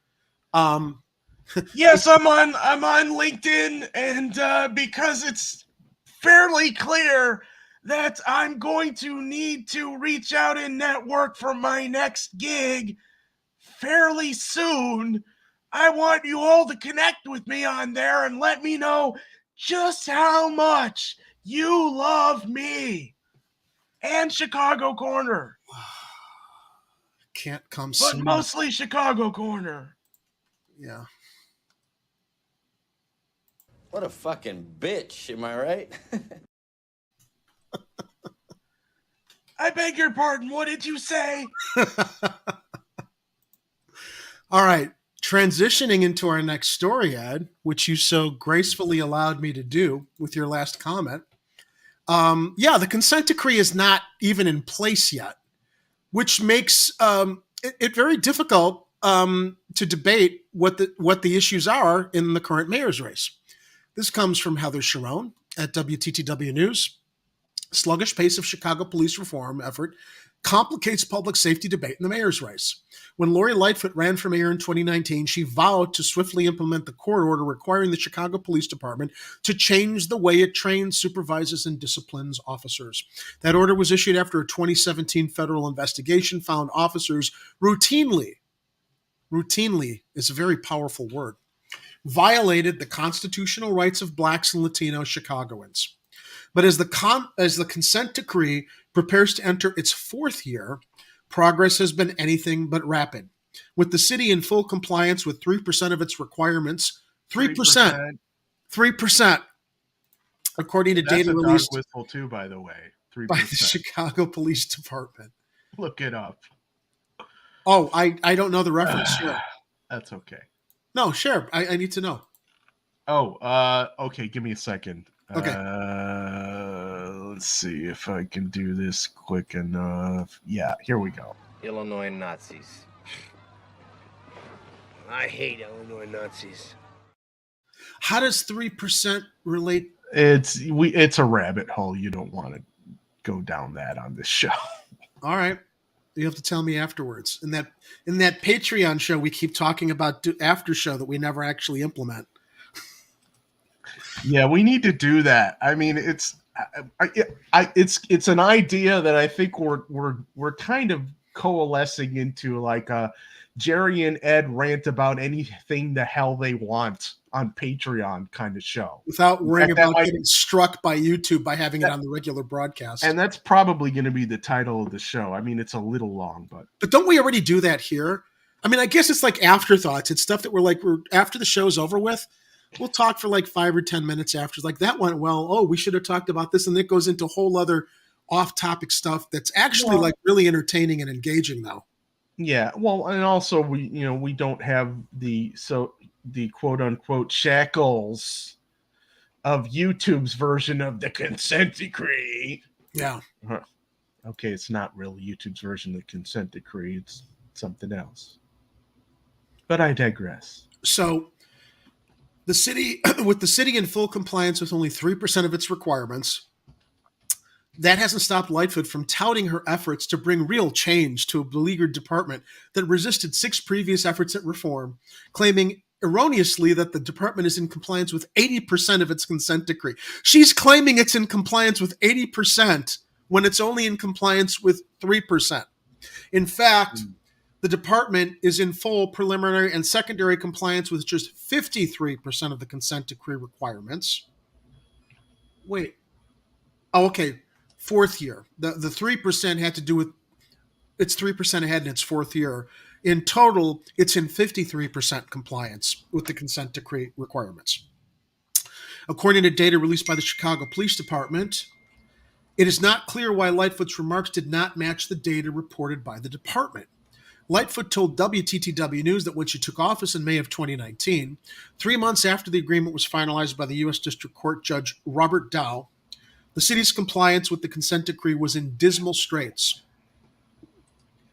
I think what the voters want to know is we're actually making progress, Lightfoot said. I think what the voters should know is that we're further ahead in our time under a consent decree than any other city. The Los Angeles Police Department was under a consent decree between 2001 and 2009, while the Oakland Police Department remains under a consent decree that began in 2003. I feel like we're in a good place on a great trajectory, and we will continue to make important strides in reforming and increasing accountability in our police department, Lightfoot said, touting the implementation of new requirements that every officer complete 40 hours of training annually. However, a coalition of more than 24 groups working to reform the police department sent a letter to Lightfoot on Monday telling her that they are deeply troubled by the city's lack of consent decree process. Progress. Progress. Did I say process? Yeah. Sorry. The city and the CPD have had years to move from improved policies to reformed operations, according to the letter. Chicagoans have fought, bargained, and waited long enough for public safety grounded in people's inherent value and humanity. Chicago cannot suffer any more delays.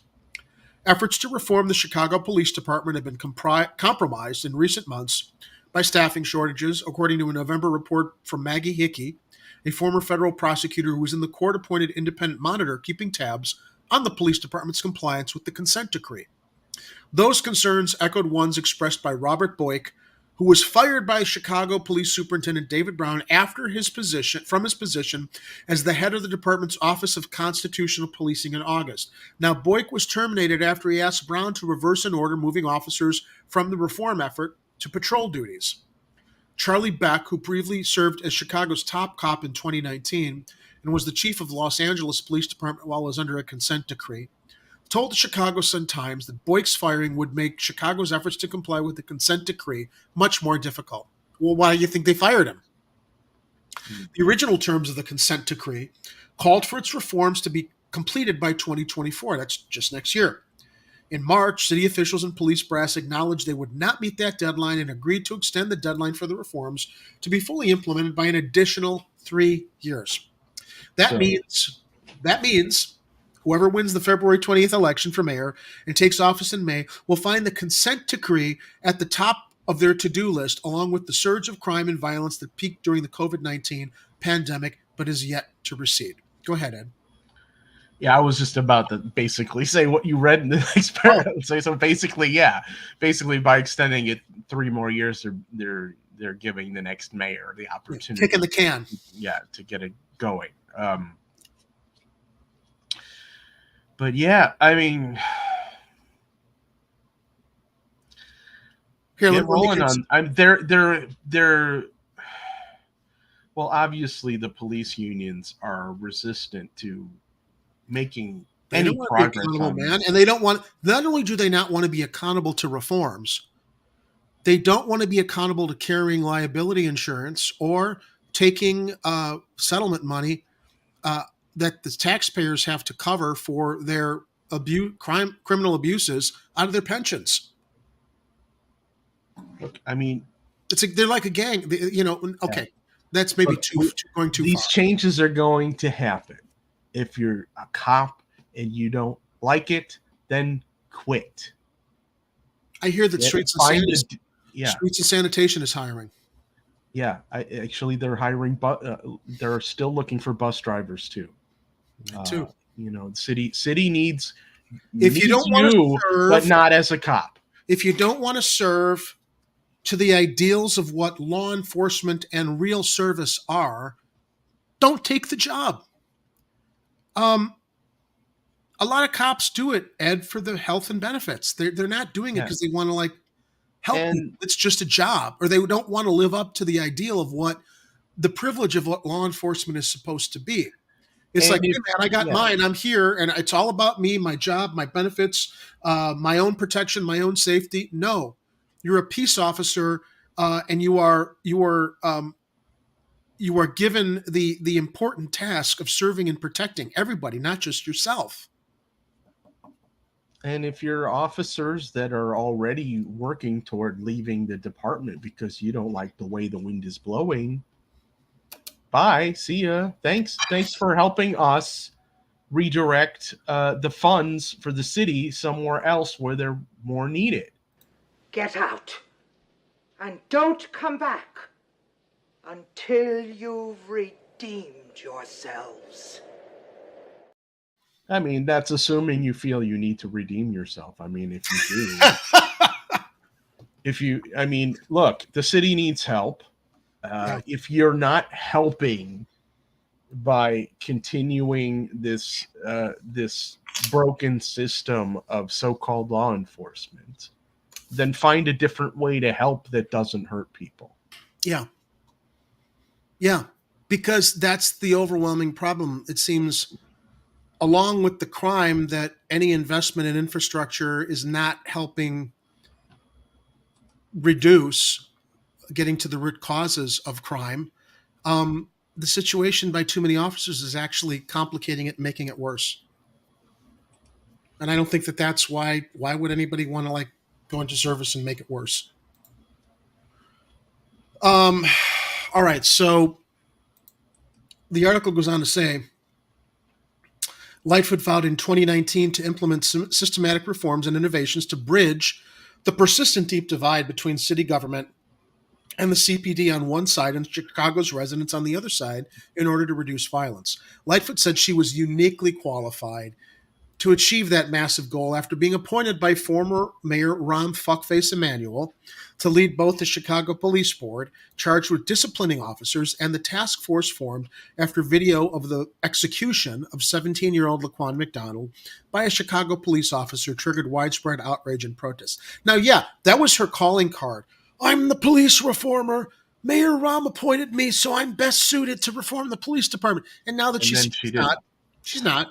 She's acting like she is, or that she wanted to. She used her record as a former prosecutor to run on and then get in, and just like, no, it's just it's all performative.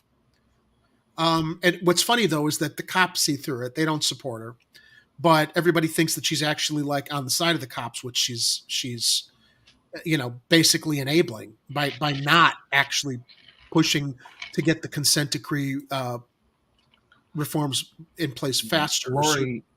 Lori's on the side of Lori. Yeah. However, if the goal of that's a great way to put it, Ed. However, if the goal of the reforms put in place after the video of McConnell's murder reshaped Chicago politics was to prevent future high-profile police misconduct scandals from rolling the city, they have failed. The first major police misconduct scandal under Lightfoot involved conduct that occurred before she took office. A national firestorm erupted in December of 2020 after CBS 2 TV aired video of the officers raiding the home of Anjanette Young, a social worker, by mistake in February of 2019. Footage captured by the officers' body-worn cameras showed 7 male officers handcuffing a naked Young, who told them 43 times that they were in the wrong home and begged them to let her get dressed. While Lightfoot first told reporters that she learned of the incident from media reports, emails released by the mayor's office show she was briefed on the botched raid in November of 2019 as officials fought Young's demands for the footage. Let me also say, when Rahm Emanuel claimed he didn't know about the execution of Laquan McDonald, I fucking guarantee you, when you have something that incendiary happening in Chicago, the mayor knows the very next morning, because that was a powder keg he knew about and he suppressed, which, at least the lemonade made from that was that it chased him out of town, because he knew when that was exposed. Actually, he didn't know. He hoped it wasn't going to be exposed, but when it was, he got run out of he knew he was going to get run out of town on a rail. That's why he didn't run again. I would like to thank the great mayor of the city of Chicago, Mayor Emanuel, for help making this happen today.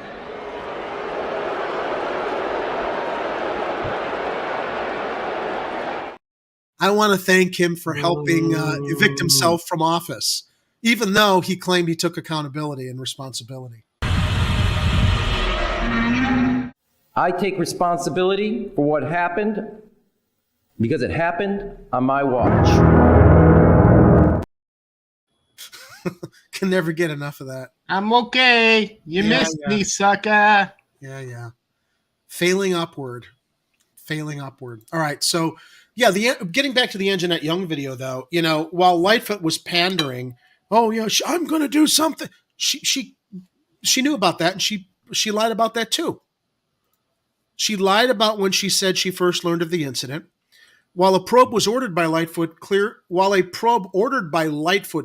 her of wrongdoing, she has declined to release the results of the full probe conducted by former Inspector General Joseph Ferguson. Now, why do you think she would want to hide that? God, there's another election happening right now. Taking a page from Rahm's playbook. Don't let it get out, Lori. See what happened to me? Stuff came out right before the election. He knew better than to continue his pursuit for re-election. A separate probe by Ferguson found that Lightfoot and the leaders of the Chicago Police Department botched. I love that he used the word botched. Nearly every aspect of its response to the protests and unrest triggered by the police murder of George Floyd in May of 2020. During the unrest, Lightfoot raised all but one of the bridges in and out of downtown for the first time in modern Chicago history, while imposing a curfew and calling out the Illinois National Guard for the first time since the late 1960s. Who did she think she was? Mayor Daley? Yeah. Who'd she think she was? Richard J? In addition, Lightfoot faced widespread condemnation when police officers shot and killed 13-year-old Adam Toledo on March 29th of 2021 and 22-year-old Anthony Alvarez on March 31st of 2021. Both killings triggered widespread protests and demands for change. Lightfoot no longer puts efforts to reform the police department at the heart of her push to reduce crime and violence. Instead, she's focused her efforts on ways to crack down on those suspected of violent crimes with longer jail sentences and higher fines. Since the pandemic began, Lightfoot has relentlessly criticized Cook County officials and judges, blaming them for releasing people awaiting trial on charges of violent crime. Well, to that, and she's right. To be fair, she's right. There are too many judges that are letting out violent offenders that should not be let out. So, all right, even a broken clock is right twice a day. Yeah, but in her case, it's basically a deflection, because we all know that there are issues in that area, and so rather than anybody focus on Lori, it's let's focus on Kim Fox. Yeah. Let's let her take the fall. Throw her under the bus. An effort to fight crime by giving the city the power to seize the assets of gangs and adult gang leaders faltered amid a wall of opposition from progressive members of the city council, despite efforts by Lightfoot to muscle it through city council. A similar deluge of criticism greeted Lightfoot's plan to expand and extend the city's curfew for teens, prompted by the murder of a 16-year-old Millennium Park. Even though Lightfoot won city council support for the plan, the new enforcement power was used by police only 4 times between May 17th and August 18th, according to data obtained by WTTW News. Criticism from all sides. U.S. Representative Jesus the Stash Garcia's public safety plan blasted Lightfoot for allowing compliance with the consent decree to fall far behind schedule. Garcia's campaign urged reporters to examine Lightfoot's record of compliance with the consent decree, which he said would serve as the floor for reform efforts if he is elected. We know that the building trust with the community is the path to increasing arrests and convictions for homicides, Garcia wrote in his plan. We know that constitutional policing is effective policing, and we know that a restored CPD and vibrant community violence prevention are 2 sides of the same coin. We need to build safe and healthy communities. Cook County Commissioner Brandon Johnson's public safety plan vows to immediately enact the consent decree, hammering Lightfoot for missing every meaningful deadline. Quote, "We must move quickly and even request permission from the federal court to modify the consent decree's terms to include the creation of proven effective diversion programs like a pre-arrest diversion program that will allow officers to divert people from the formal justice system, a community mediation program that will allow community members to address disputes without relying on police, and the development of a citation program that will allow officers to give tickets but not arrest people for quality of life and other minor offenses," Johnson wrote. He also said he would fire any Chicago officers affiliated with far-right extremist groups, including the Oath Keepers and the Proud Boys. While Inspector General Deborah Witzberg urged Brown to fire an officer who lied about his ties to the Proud Boys, according to the results of a probe, as well as an officer who admitted being a member of the Oath Keepers, Lightfoot has refused to terminate either officer and defended the department's investigations. What a reformer she is. You wouldn't, come on, why wouldn't you want a member of the Proud Boys or the Oath Keepers serving as a police officer on the streets of Chicago, where they've got a gun and no accountability? This is a threat to our public safety and obliterates trust that the community's officers are sworn to serve, Johnson said, et cetera, et cetera, et cetera. They go on to Vallas, who said, well, we know Vallas is but point being, the fact that it's been kicked down the road for the next mayor to deal with and hasn't been in place so there could actually be a debate on the merits or liabilities that need to be improved regarding the consent decree it's just more failure at the 5th floor leadership level of the current occupant of that office. So, 2 very quick, I want to make them quick because we're at 9:30. I found it very interesting, these next 2 stories I'm going to share with you, because they both relate to candidates that we have had on our show in interviews. Jerry, before we get to that, Yeah. We have a $1 super chat from Kathy Powers. Thank you very much, Kathy.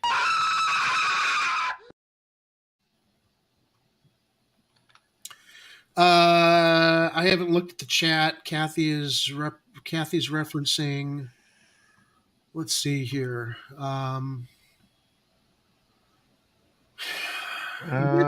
Statistics on which thing? Yeah, that's what I'm trying to find. She send you a PDF, Jerry? If she sent me a PDF, I haven't seen it. I don't know if she emailed it to me. The statistics don't bear me out on what? What's the stats are you talking about? Can you share that in the chat so I know what you're referencing? And no, I did not connect with Angela Clay yet. Sorry, Uncle Warren, you're about a half hour late on the pizza, but I swear, next time you're in Chicago, I am making pizza for you, sir. Jerry's still got a little left. Kathy, what stats can you share? Oh, early release. Oh, about early release. Okay, maybe we can follow up. While we're talking another about story about early release and see what the actual statistics are based on all the news stories we hear about. I mean, we're sharing what we're reading that's researched in the news, Kathy, because we don't have the budget for an actual investigative news staff. So I don't know what you're referring. The statistics don't bear me out. It's not about bearing me out. It's about bearing out what WTTW was reporting. And I guess what I'm asking is what stats are misreported that you sent the PDF on? Because I can't open my email right now and look.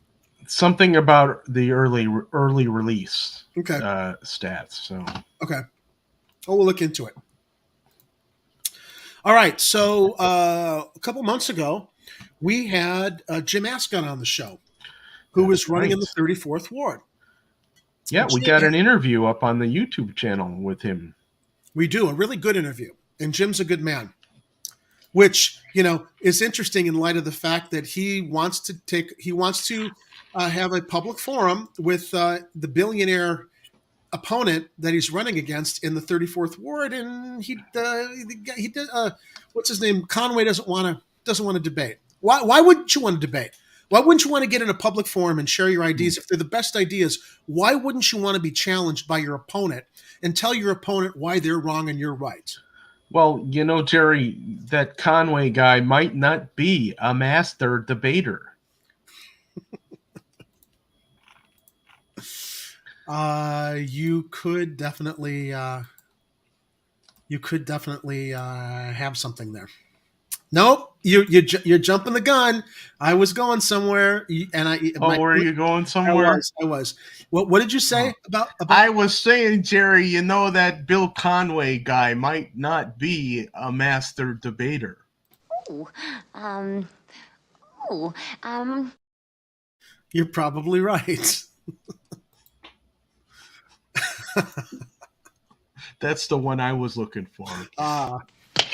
Christ, Jake, take it easy, man. Edward. Oh, Jesus Christ. Ow! Jesus Christ. Ah, shit. Stop, you bitch. Hey. Jesus Christ. Oh, you fat penguin.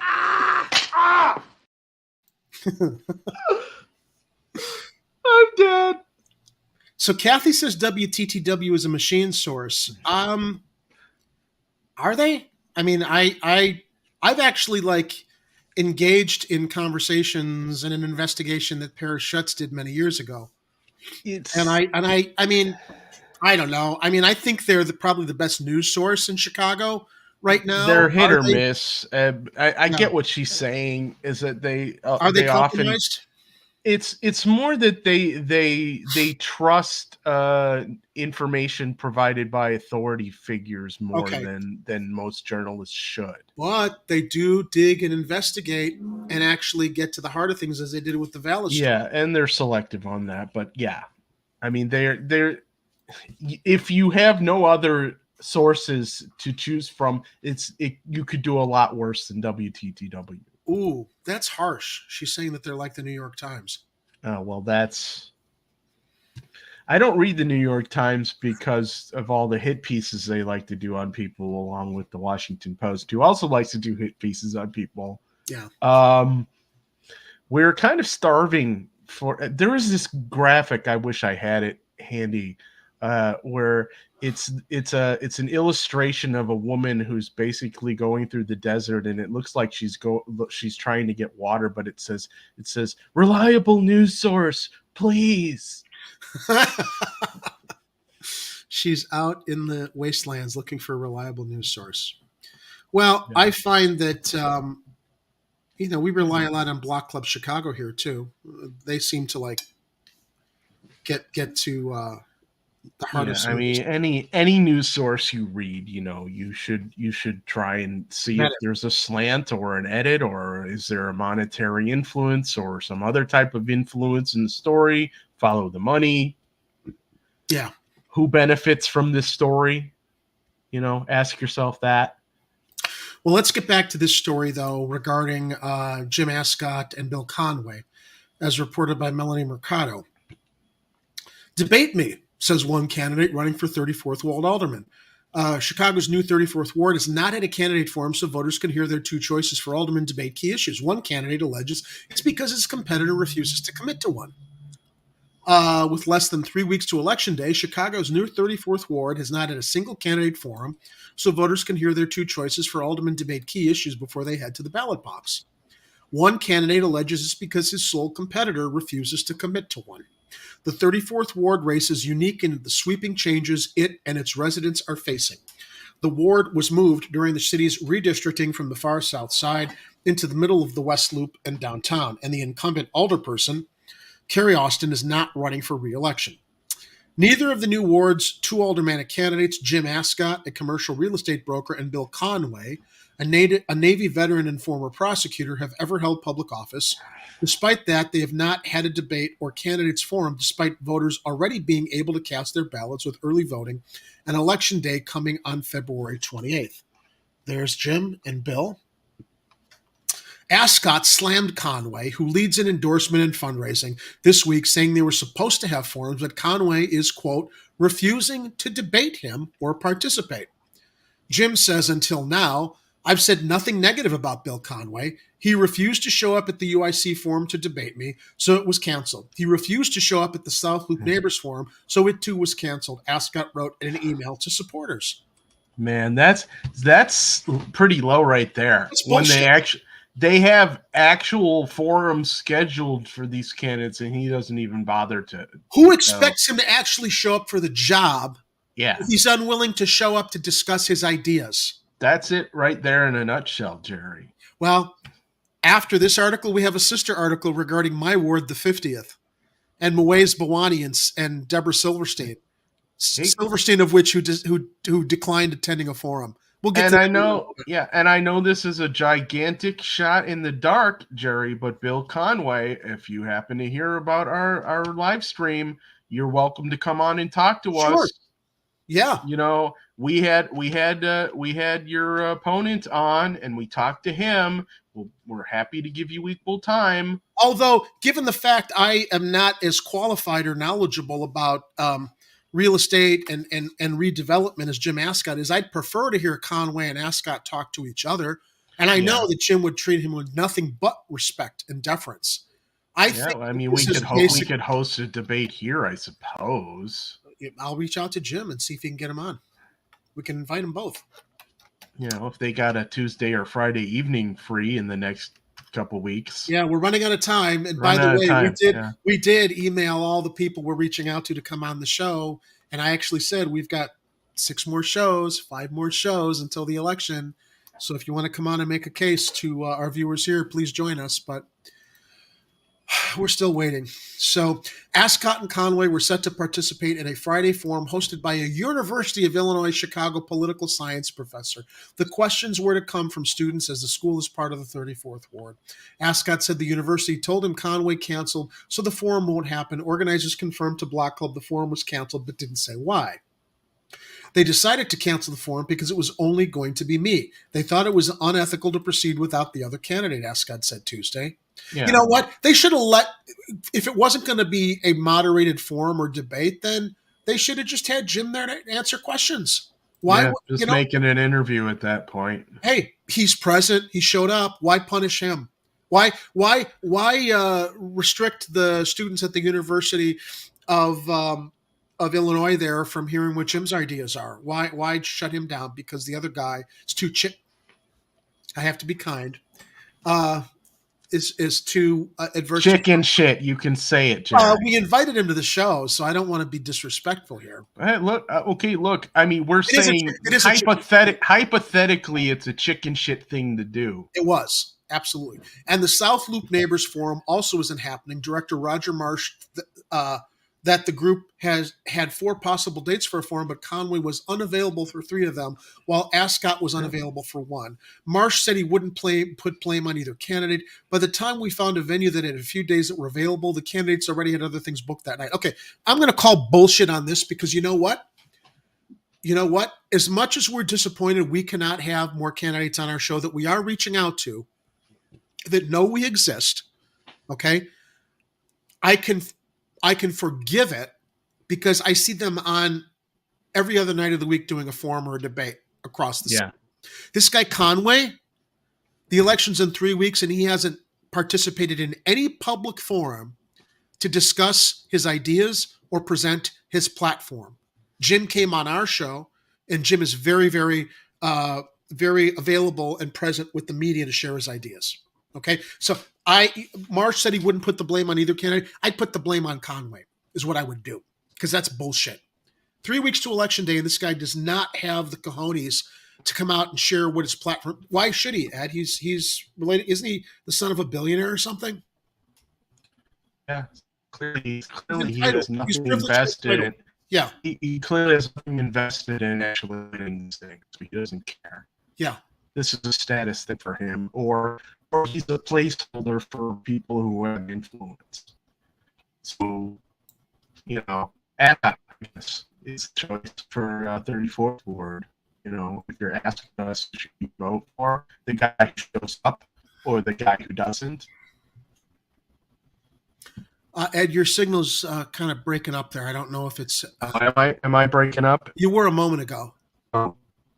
How do I sound? Do I sound okay, everybody out there in the live chat world? Well, you're. Am I getting a little?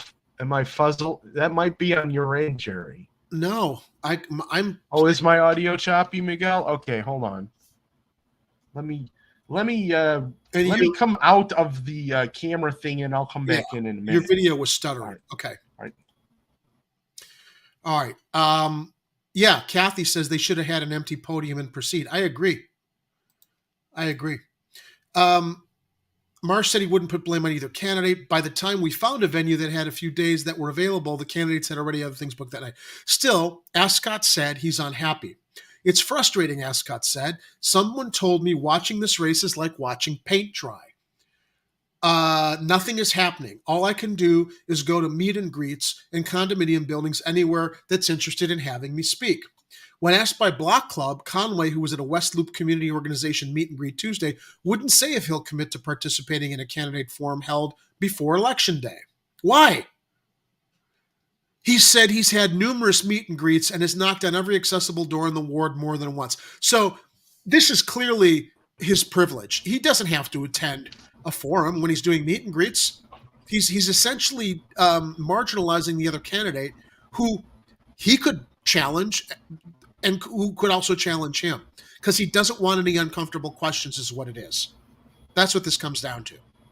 Yeah. A candidate forum typically consists of candidates answering questions on key topics within a time period. It's an opportunity for voters to see the candidates debate and share their positions on issues that matter to ward residents. We've seen this with the mayoral forums, and they're very well planned and very well coordinated and, very civil. Meet and greets are typically more informal, with candidates casually mingling with voters. Often candidates are limited to a short introduction if participating in a meet and greet with other candidates. Yeah, that's pretty much what I've seen. Conway gained name recognition after an unsuccessful bid to unseat County State's Attorney Kim Foxx in the 2020 Democratic primary. That campaign was bankrolled in part by a $10.5 million in contributions from his father, William Conway, a billionaire co-founder of the Carlyle Group. Now, during the Aldermanic campaign, Conway has accumulated more than $400,000 in campaign contributions, according to the Illinois State Board of Elections.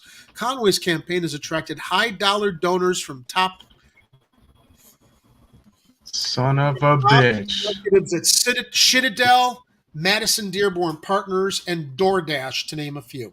It's all in the bag, Ed. It's all in the bag. Conway also received a $1,000 nod from a political action committee headed by Alderman Walter Burnett's 27th of the 27th. I thought it said Alderman Walter Burnett's 27th wife. No, he's from the 27th Ward. Alderman Walter Burnett of the 27th wife, Darlena Williams Burnett, called the Chicago Intellect Political Action Committee. Ascot has raised $56,000. Ascot has not received any official endorsement, but he has received significant monetary support from the Realtor Political Action Committee and Athena Restaurant. Both donated $10,000 to his campaign. So clearly, Conway figures it's the money that's going to talk as opposed to actual presence talking with your opponent about ideas and what you're actually going to bring to this newly very, very important ward. Very important. So they'll probably just do TV and radio ads for Conway and just blast Chicago with them. Hello, my name is Bill Conway. I don't show up to things, but my daddy's a billionaire. Vote for me. In the 34th Ward, which is comprised of the LaSalle Street corridor, and which has attracted high-dollar donors from top executives at Citadel, Madison Dearborn Partners, and DoorDash. This guy, I hope he doesn't win, but the cynic in me says all this money that's going to fund all of his commercials, commercial time and ads, money too. It's expensive, and the fact that Ascot's only raised $56,000 when he could really benefit from showing people why he's a better candidate if Conway would show up. That Conway's relying on that $400,000 in campaign contributions. He's gonna barrage broadcast media in probably the week or two prior to the election is what he's going to do. He's going to save his money and Ascot's not going to be able to afford it, sadly, because media time is really expensive along with producing spots. Well, it's fortunate he can start passing around an interview that someone on social media and YouTube actually had recently. That's true. I did share it with him. Oh, there's these new upstarts I heard about, Jerry. I think, what are they called? Chicago something corner. I think Chicago Corner. Yes, Dominic, I did. Dominic asks me, did you get my emails identifying candidates interested in constituent polling, Jerry? Well, one is a write-in. It's a way for those with limited resources to run for office. I did get it, Dominic. I just haven't responded to you yet. Yeah, we're familiar with that radical upstart YouTube channel with 1,565 subscribers. Yeah, it's the Chicago cul-de-sac. Yeah, that's what it is. Chicago cul-de-sac. All right, so on a similar note, following a theme here, I found, and you and I talked about this off show also, because there's been some controversy with Muez Bawani's candidacy in regards to some social media comments he's made in the past that have resurfaced. Oh, if you wanted to do a deep dive on my social media on anywhere, Ed, you would probably turn your hair white. As you know, I'm quite based. And as far as what's resurfaced with Muez's previous social media comments, I could care less. And to some degree, I agree with some of his comments, which, you know, I'm probably going to get blasted for, but I'm going to walk the walk and talk the talk in relation to this article that we'll get to. But the reason I'm sharing this article is because it does relate to Bawani expecting that Alderwoman Silverstein would show up to a mayoral forum, and she used his previously exposed social media scandalous social media tweets as the excuse not to attend the forum. Wasn't that convenient? Yeah, Wasn't that convenient? You have a public, I'm not going to show up because it wouldn't be appropriate because of something that people farmed on social media that he said in the past. Well, then maybe she should resign right now. Yeah. let's get into this. This comes from Lean Yasina, Block Club Chicago. 50th Ward candidate Moise Bawani talks anti-Israel tweets public safety at a community forum. The sole challenger to incumbent Alderman Deborah Silverstein in the race also used the forum to talk about how he'd lead the ward if elected later this month. Now, this was updated today because the previous comments that were shared regarding things he said to other people he was arguing with on social media, I just laughed at him. He called somebody like a honky. I mean, it's so what? So what? Really? But he did make some anti-Zionist comments, and you know what? I'm anti-Zionist, and that has nothing to do with being anti-Semitic towards Jews. No, anti-Zionism there are has to do with two holding completely separate issues. That's right. Absolutely. Anti-Zionism has to do with holding the state and government of Israel that's engaged in apartheid and genocidal practices against Palestinians. That has nothing to do with the people of Israel or anybody of the Jewish faith.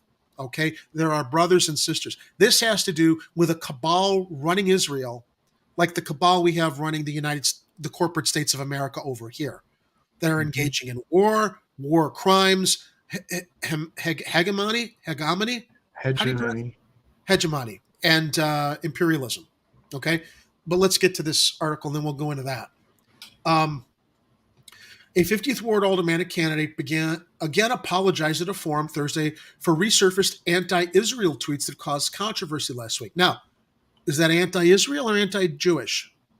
Remember, Anti-Israel is about the nation, the nation or state or whatever, the government. Yeah, the leadership. Let's make no mistake how some might infer that he's being anti-Semitic when it's not. When you get to what the heart of his comments were, it had nothing to do with being anti-Jew, okay, or anti-Jewish, Israeli.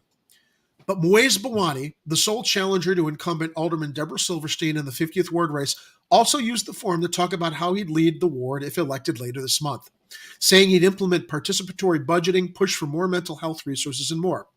Silverstein did not attend. A spokesperson said she had a calendar conflict and felt it was, quote unquote, inappropriate to sit down with Bawani after his past tweets became public last week. They have nothing to do with the race right now. Nothing to do with the race right now. No. Come talk about your ideas, Alderwoman Silverstein. She's very comfortable in her complacency and in the position that she's carved out here since she unseated previous incumbent Bernie Stone, who used to run the ward. She, at that time, was the Moise Bawani, who basically took on the incumbent, had good new ideas, fresh ideas, and reshaped the ward.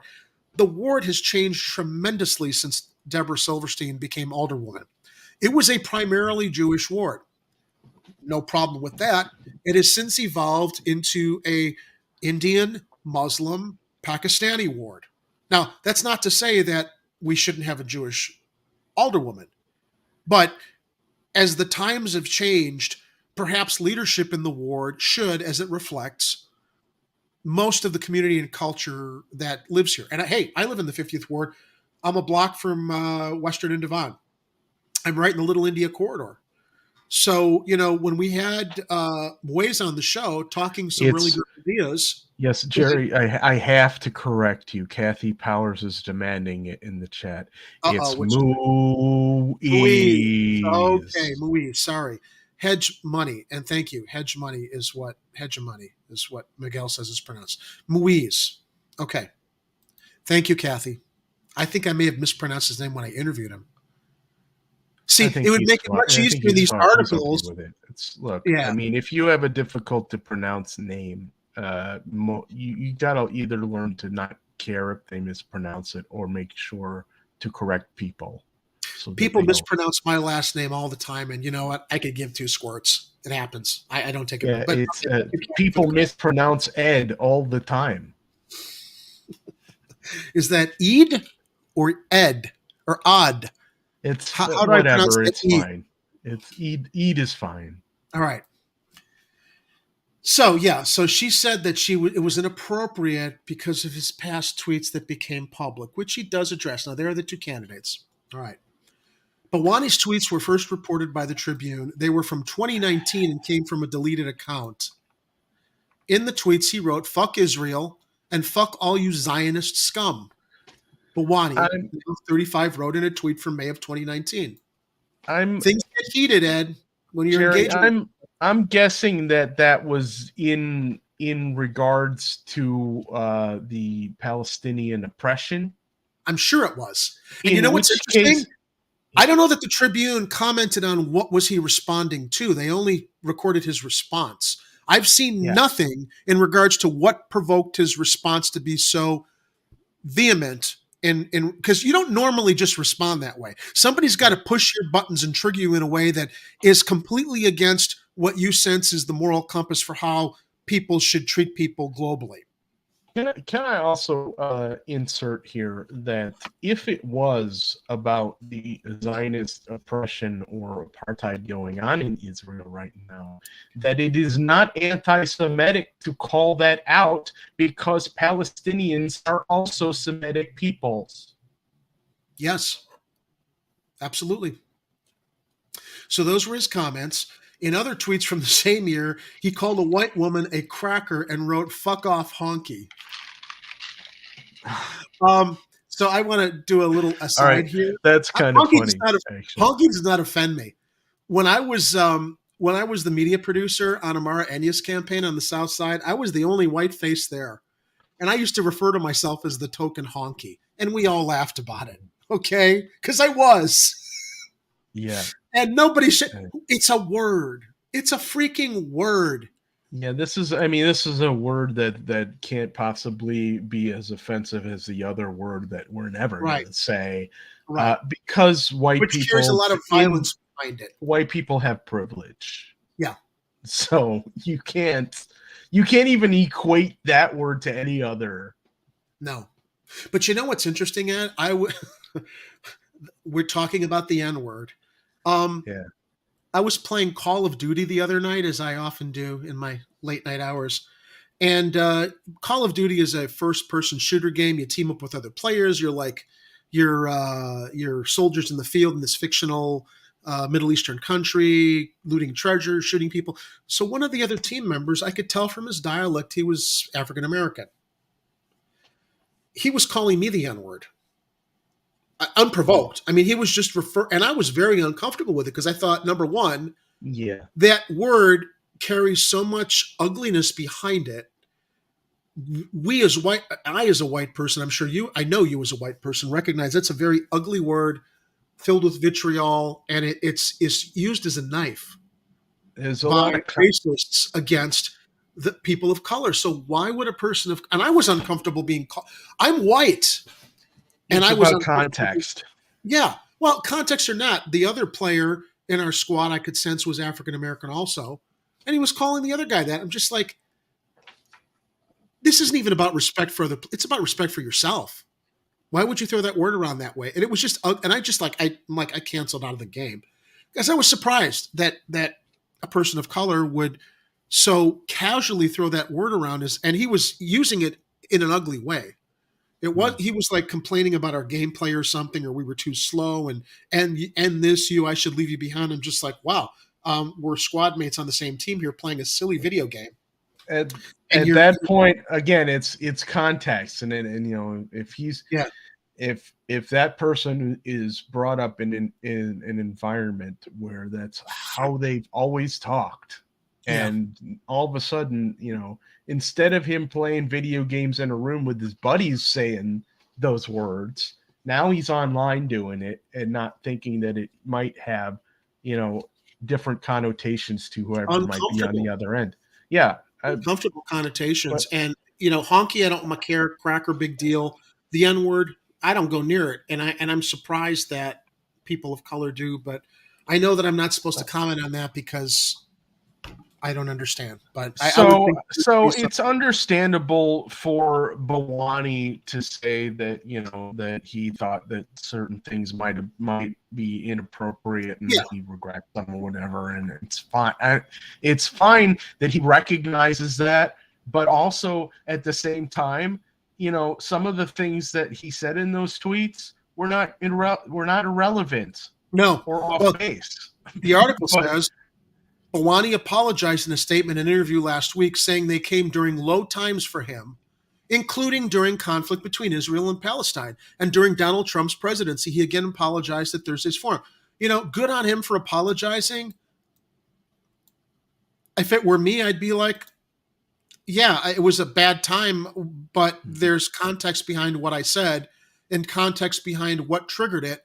Why should I apologize for standing up for to represent my moral compass in regards to something somebody said that I think that they were horribly off target and off base, in regards to accepting what's happening in the Middle East as being anything other than what it is, which is a horrible genocidal situation, apartheid.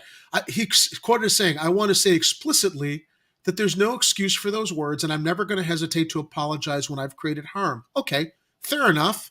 But what harm did he create any harm?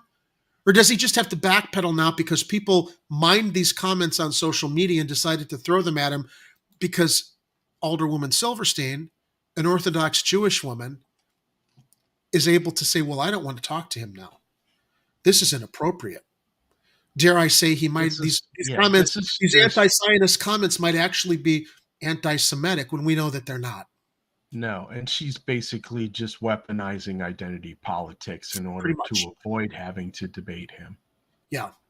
Bawani said he has reached out and spoken with Jewish constituents who have contributed to his campaign, including JCUA Votes, which has previously endorsed him. During Thursday's forum, he also disavowed the boycott, divestment, sanctions movement, which is a Palestinian-led movement calling for actions against Israel. Yeah, don't disavow that. That's actually a good movement. Yeah, well, now that he's okay, dude. He's put into a corner, look how he has to compromise himself. Okay. Look, it's your First Amendment right to be able to boycott any way you want to. Bawani said the boycott, divestment, sanctions movement unfairly isolates Israel without taking into consideration the behavior of other bad faith countries. All right, well, that's a good point. Okay, I mean, but is it a side step? You can't exactly boycott, divest, and sanction the nation you live in that, funds the Iron Dome. So what are you going to do? Yeah. You can't. Anyway. So public safety was a priority during the forum, of which, he showed up and spoke. Silverstein wasn't there. It's a shame that the forum at University of Illinois, where Ascot showed up, allowed him to speak, as this one did. But Bawani said he isn't opposed to a police presence in the ward. I also got a mailer from Alderwoman Silverstein who's claiming that Moise wants to defund the police. Moise. We know he doesn't. They're using the word defund the police when it actually means reallocate resources. No, see, it's a dog whistle. It's to scare people who are already terrified because crime is happening. Oh my God, they're going to defund the police. The completely useless and non-responsive police who are afraid to do things beyond the things that they're forbidden to do in order to solve crime. I don't even know why I went into that high-pitched voice. Well, because it's like it's an old scared person is what you're doing. But Bawani said he isn't opposed to a police presence in the ward, but the old people that watch Fox News and conservative news outlets. But as I think you related to me, someone you know, I know too. They're not defunding anything. Every year they keep pumping more money into the police, and then no money goes anywhere else in the city, and you think it's going to solve the problem by pumping more money in. Doesn't work. Warren, let's make it happen. All right. Let's start calling each other honkies. All right, my honkies. Is it Vasilatos or Vasilatos? It's Vasilatos. Yeah, there's a silent Vasilatos. I've been called Vasilatos when I've run late by certain snarky smartasses. Hi, Lioness Den. I did tune into your channel and saw some of your shows. Very good work over there. Yeah. By the way, I corrected myself on the show on Tuesday with a thing you were telling us about with the what was it? How Lori Lightfoot was going to offer grants to migrants to migrants. There is an actual story we covered on that.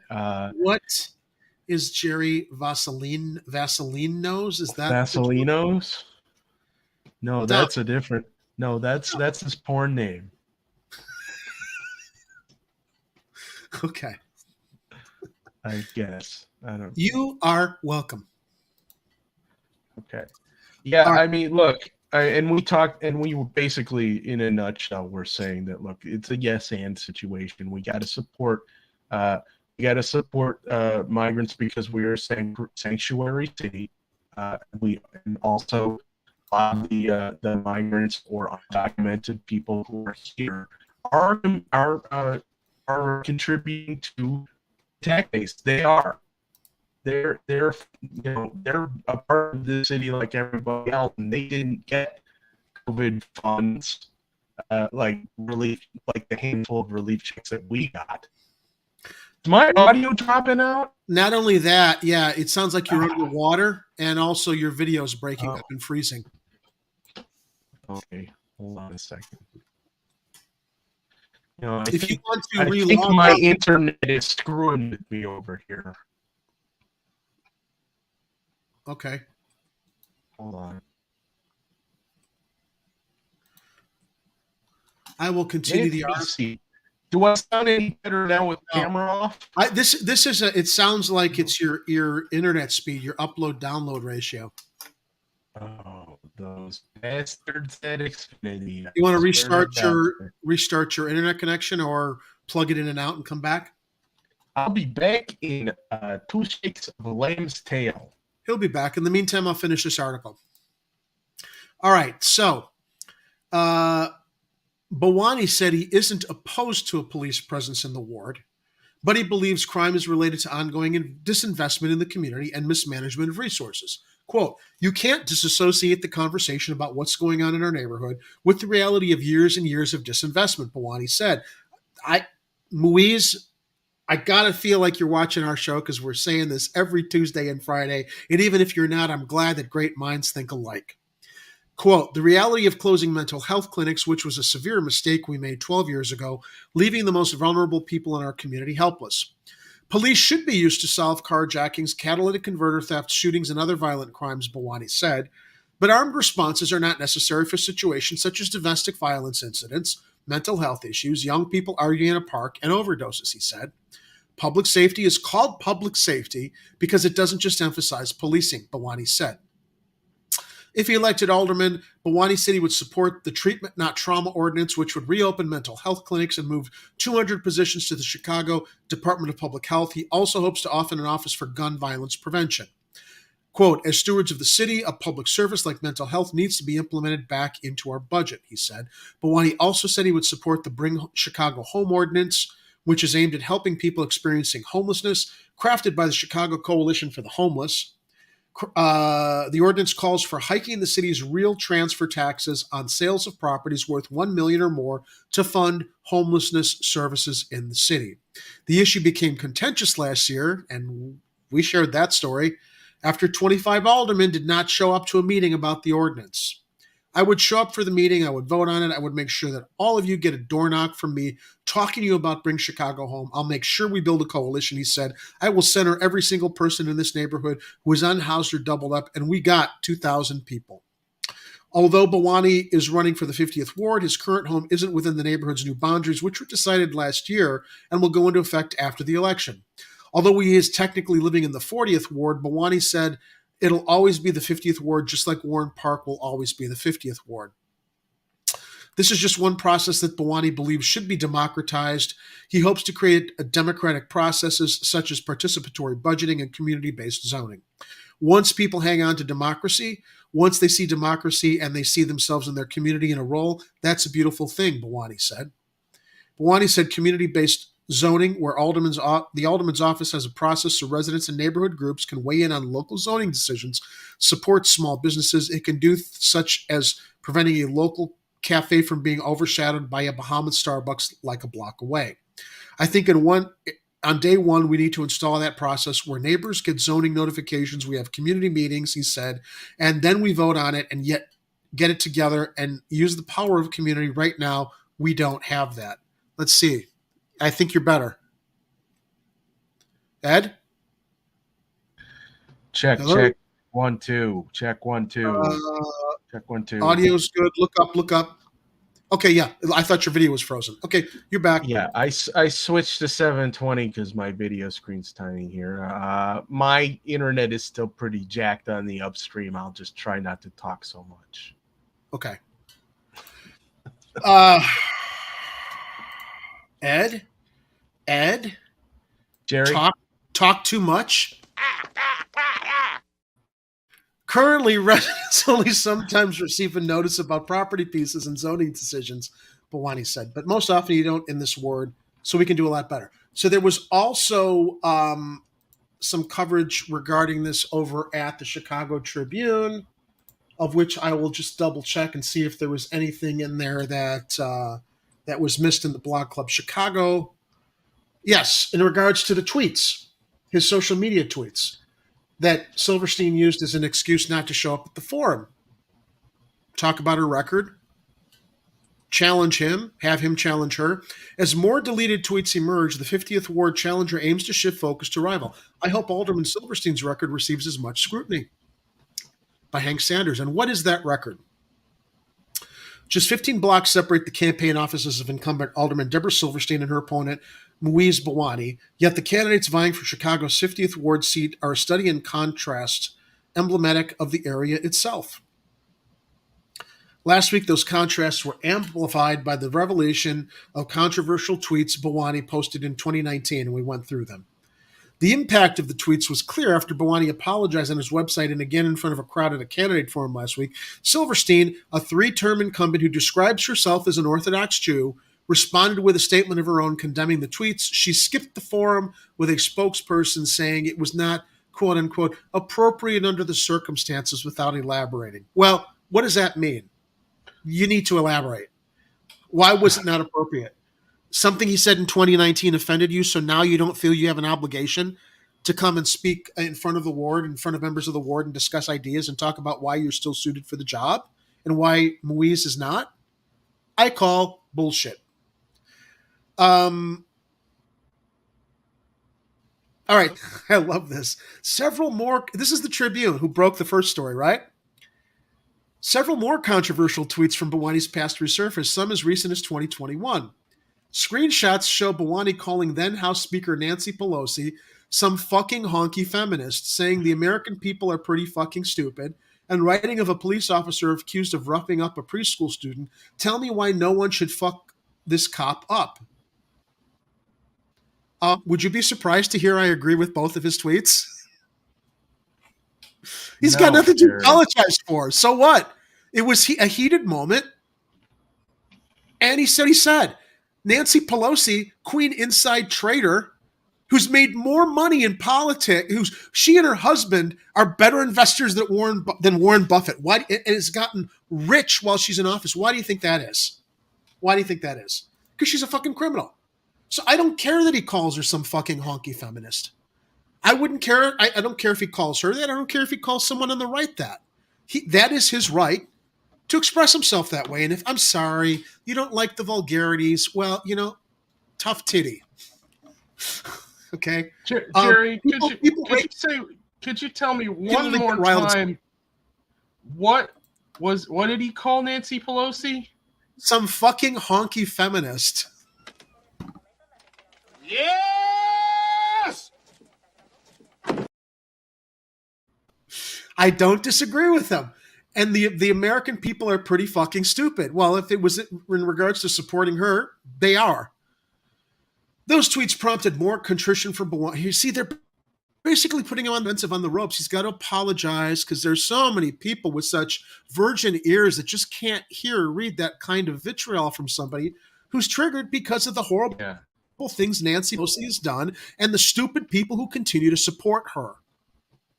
Those tweets prompted more contrition from Bawani, who released a statement asking, quote, not to be judged for how I showed up on social media during my low times, but how I'm committed to show up for my neighbors now. I cannot and do not defend my tweets then. Well, you don't have to defend them, but you know what? I understand why he had to apologize for them, but I'll defend him. I'd be like, you know what? You don't like it? Don't read them. You know, I'm going to defend it because I grew up as a middle-of-the-road, not conservative Jew, kind of Reformed Jew. I had a bar mitzvah. I went to college and then just basically became an atheist.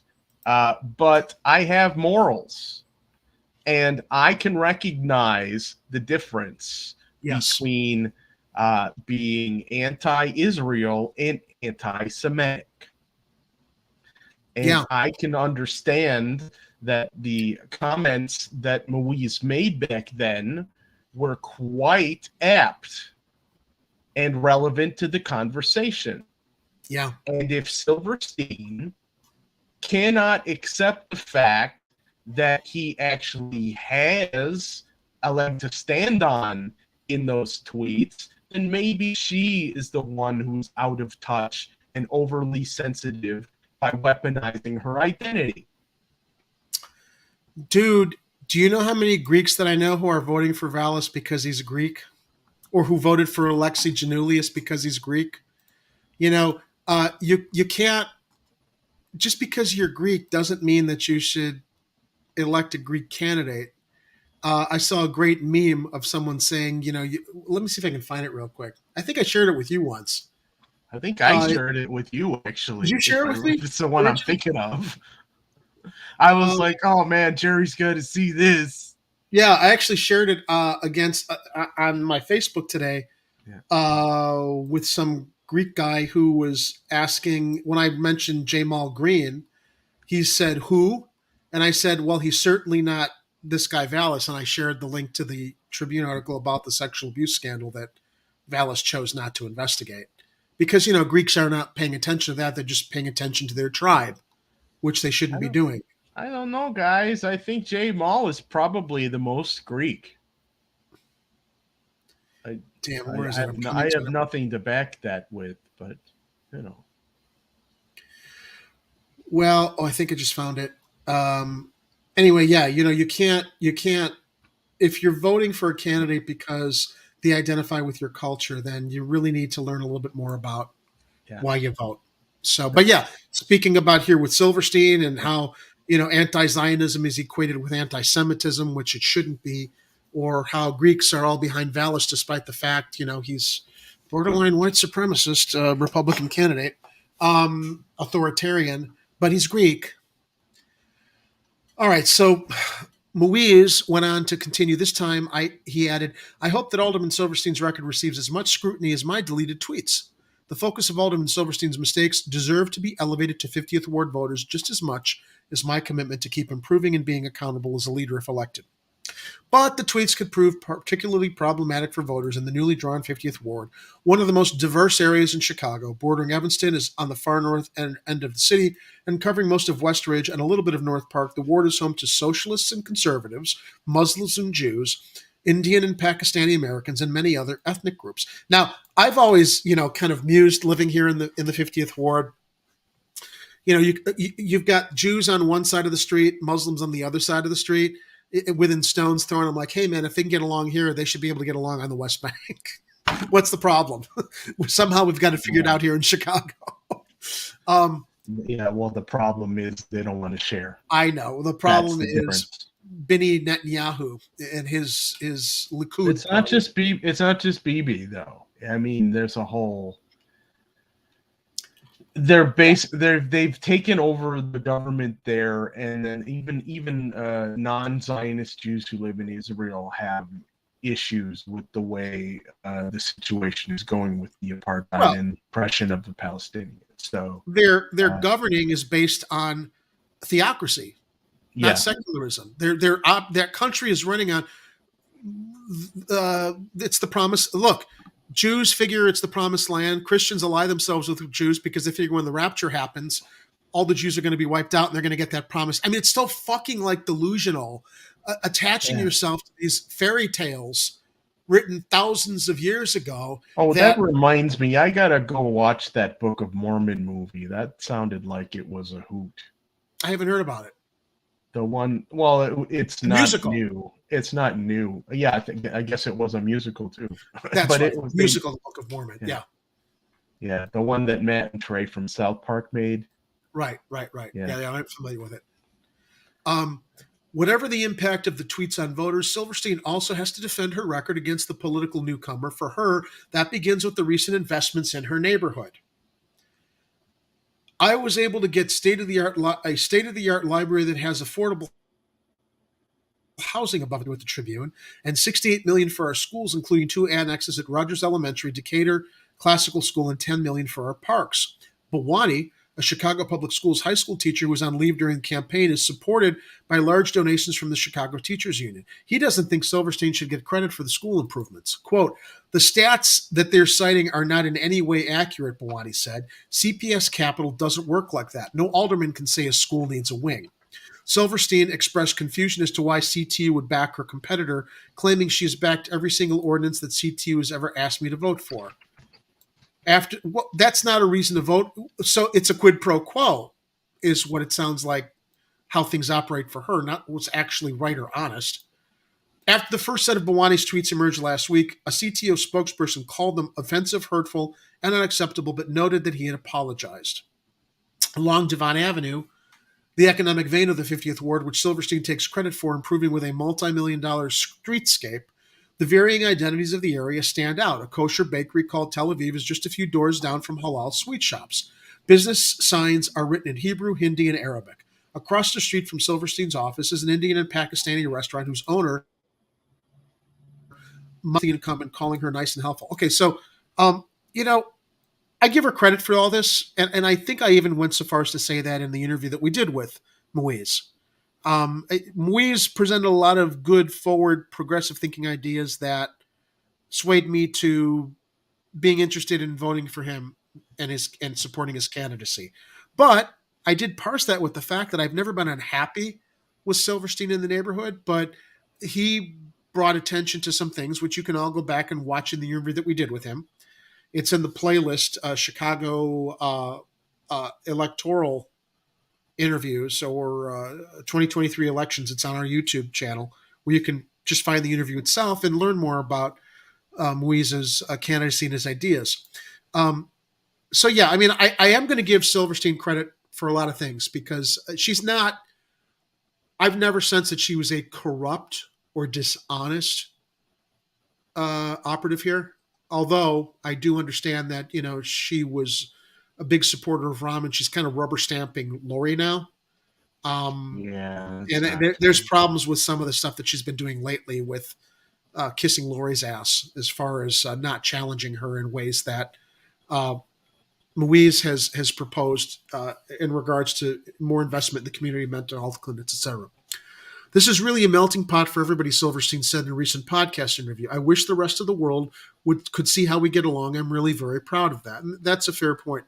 Many of Bawani's supporters defend his character online and handed out a document signed by 70 Jewish community members supporting his character. Like the community they hope to lead, the differences between the candidates have also been on display during the campaign. Bawani, who emigrated from Pakistan to Chicago when he was 3, wears his emotions on his sleeve. And you know what? I can relate. He was moved to tears a handful of times during an interview with the Tribune and another dozen times during last week's hour-long forum. He acknowledged that his students call him Mr. Crywani instead of Mr. Bawani, eliciting laughs from the crowd of about 150. While Bawani is a political newcomer, Silverstein, 57, wow, she's like a year off from me, has been entrenched in elected politics for more than a decade as she seeks a 4th term. Her answers are short, concise, with little emotion, and focused on the work she has done as alderman. Her former husband, Ira Silverstein, was a state senator for 2 decades who lost his 2018 primary re-election bid after he was accused, I remember this, of sexual harassment by a victims' rights advocate, but was later cleared of that claim by the legislative inspector general. The couple have since divorced. One area of her record that Deborah Silverstein has had to defend surrounds a recent controversy. Now, this is the one that Moise brought up that I was unaware of until I researched it. I'm like, yeah, that stinks. The old Westridge Library. According to Block Club Chicago, which first reported the story, the branch was set to be sold last year for $400,000 to a group called Yachad, which planned to lease part of the building to another group that Silverstein co-founded. After community organizers cried foul over what they viewed as a lack of transparency around an insider deal, The sale of building was put up for a bid and reportedly ended up going to another entity that paid more than twice as much.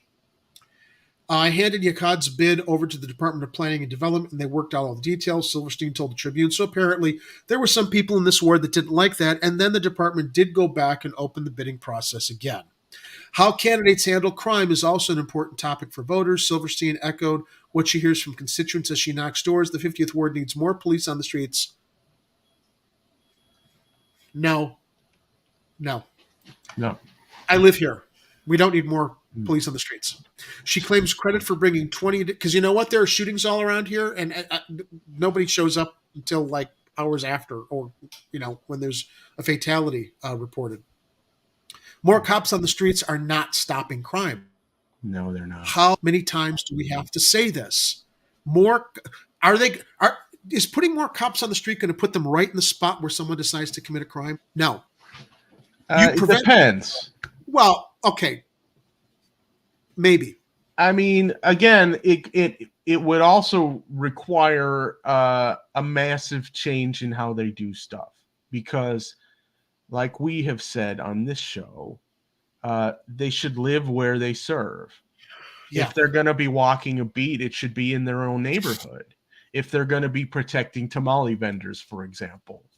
Yes. They should, it shouldn't be a crazy idea for them to go, hey, Mr. Tamale vendor, who also maybe lives next door to me. Yeah. I'm hoping that my audio and internet are a little bit better now. I switched over to my mobile. My mobile hotspot has a way better connection than the hardline one that I'm paying for. Apparently, too much. We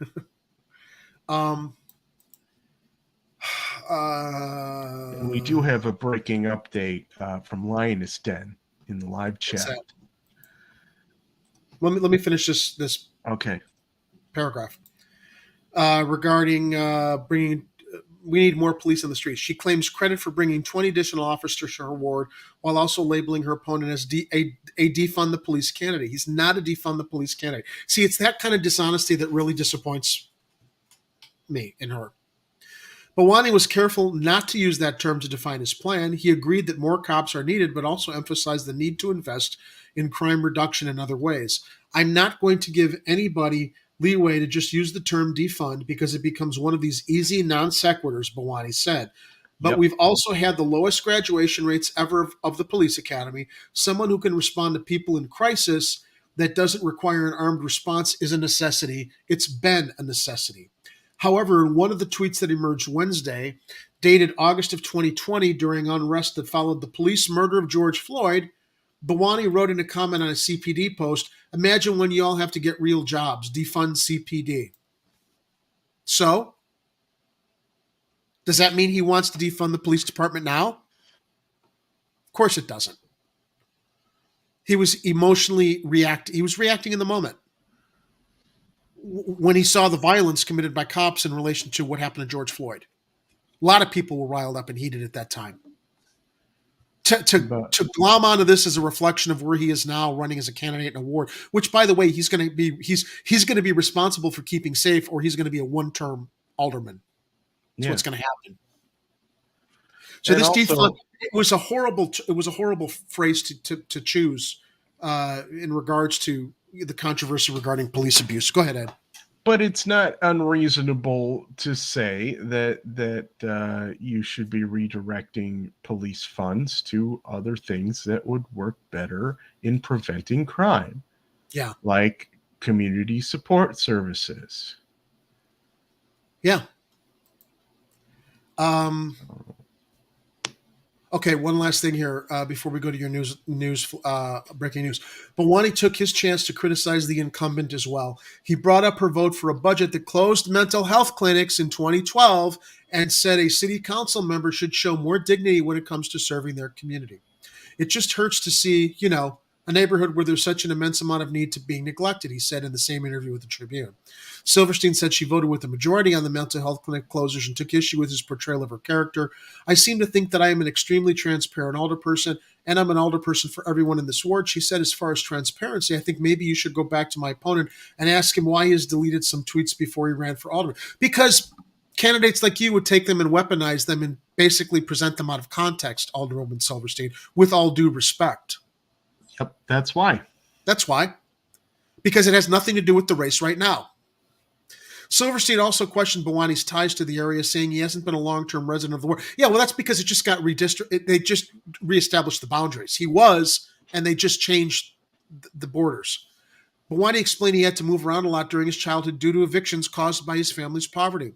And then there is the new ward map. Every 10 years, ward boundaries are redrawn to account for population changes. Last year, the new wards passed 43-7, including a yes vote by Silverstein. Bhawani lives just outside the new ward. His residence is within the former 50th ward borders, so we would have to move if elected. Then that's not uncommon. I got drawn out of my ward. The new map no longer includes Warren Park and has had a chunk taken out of its center and given to the 40th ward. While the new ward's racial and ethnic demographics are similar to those in the old map, Bhawani says this new map favors Silverstein. That is one of the most progressive precincts in our wards, he said in reference to the area taken out of Westridge and the new ward map. And that is the heart of people who have organized against Deborah Silverstein for this community. The article goes on for a while, but actually 2 paragraphs away from the end of it. Ed, let me finish it up real quick.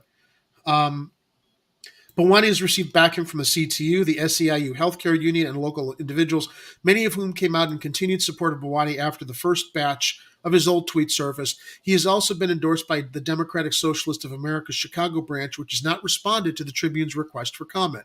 Asked by the paper what socialism meant to him, he said, "I don't care for the label, I really don't, but what I care about is people who care about people and who want to see housing as a human right." Silverstein has outraced him more than 2-1, and she has a track record of beating her opponents by more than 40 points in her 2 races as an incumbent. I don't know if on March 1st we'll say Alderperson Bhawani.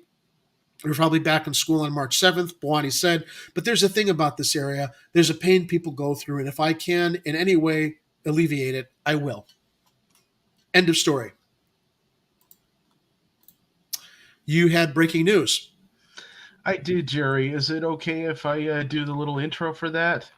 Of course. Yeah, okay. All right. Where did I put that thing? Oh, here we go.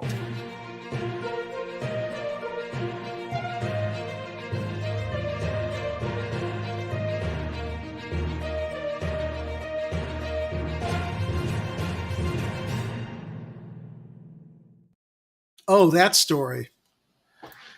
Yes. So, I mean, not super breaking, but Linus Den in the live chat provided us with a little bit of an update here. Awesome. As you know, Vera Liddell, the district's former director of food services for, the Huntley School District? Yeah, well, you guys can see it on a previous episode of Chicago Corner, has been charged with 2 felony counts, continuing financial crimes enterprise and theft exceeding $1 million. Liddell, 66, was arrested on Thursday, but discharged from jail after posting 10% of her $150,000 bond, officials with the county state's attorney office and jail said. How much money was she charged with? So she had a $150,000 bail bond. You only have to pay 10% in order to get out. But the value of the wings? Exceeding $1 million in all the fraudulent. $1 million. Exceeding. Well, that's a lot of money. So, all the fraudulent purchases, which included 11,000 cases of chicken wings. But did she reveal where they went yet? Where are the wings? Who ate them? Lioness Den, I understand you have an association, affiliation, and a connection with Governor J.B. Pritzker, and he's not light on his feet. Is there any possibility that I mean, Wings were sent to the governor's mansion. It's kind of a special occasion coming on Sunday, and wings are kind of a popular item on Sunday. So. Yeah, but those wings that she stole how long ago are not going to hold, even if they're frozen for Super Bowl. No, that's true. So the question is, where did those wings get trucked to? And we had investigated previously, or I had anyway. I was like, okay, what kind of restaurants are in the vicinity of this place? There were 6 Heralds in the general area of where this school was, where she was basically receiving the wings. I think you're onto something there. I'm not saying Harold's is responsible, but if maybe anyone who has lived in that area and gone to those Harold's knows that they had an unusual amount of low wing specials, like the 10-cent wing specials or something at some of those locations, whether a bar or restaurant in that area, maybe you'll have an idea on where some of those wings went. It might have been a cash-only business. Where's the cash? That's a whole other thing. If she was exchanging these wings for money on top of the purchases that the school made, where did that money go? That's the question. Was she reselling the wings? Yeah. So, I mean, it was, brilliant plan, except she got caught. That, and, you shouldn't be, taking advantage of schools that way. Yeah. All right. So before we get into the end of the show, I wanted to share something. I think I shared this with you and Kira not too long ago, and it's still sitting on my desktop, which is why I want to share it with our audience. Because I don't know, I just found it hilarious and representative of the wonderful dynamics within my own family. So, my dad, we have family text circle, right? Some families do this. So my dad sends this text message to all of us about Albert Einstein. And let me provide some context for this image. Oh, yeah. My dad, if you went to our house and saw his office in the basement, it's a hoarder's paradise, right? My dad's, an industrial designer, an intellect, very, very, very smart, very brilliant in many ways. And, my mom is a cleanaholic, which, as you would imagine, is like mixing oil and vinegar in a household, or I guess even a marriage. So anyway. Although if you shake that up really nice, Jerry, you get a really tasty vinaigrette. You do. You get a very spicy, tasty vinaigrette, which might be a metaphor for that kind of a marriage. So my dad sends this to all of us. It's a picture of Albert Einstein, and it says, "If a cluttered desk is a sign of a cluttered mind, what then is an empty desk a sign of?" So, we obviously are clearly understanding that my dad is if his desk was empty and his office was clean, it would certainly indicate that he's not as intellectually curious and engaged and, busy with so many of the matters that occupy his mind during his retirement. Fair point to make. And it was quoted to Albert Einstein, right? If a cluttered desk is a sign of a cluttered mind, of what then is an empty desk a sign of? My mother responds, "You're not Einstein."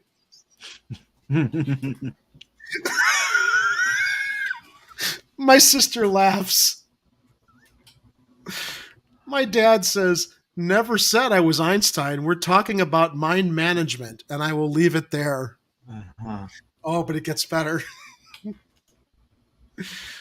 My mom, "Just because he was a genius does not excuse him for being a slob.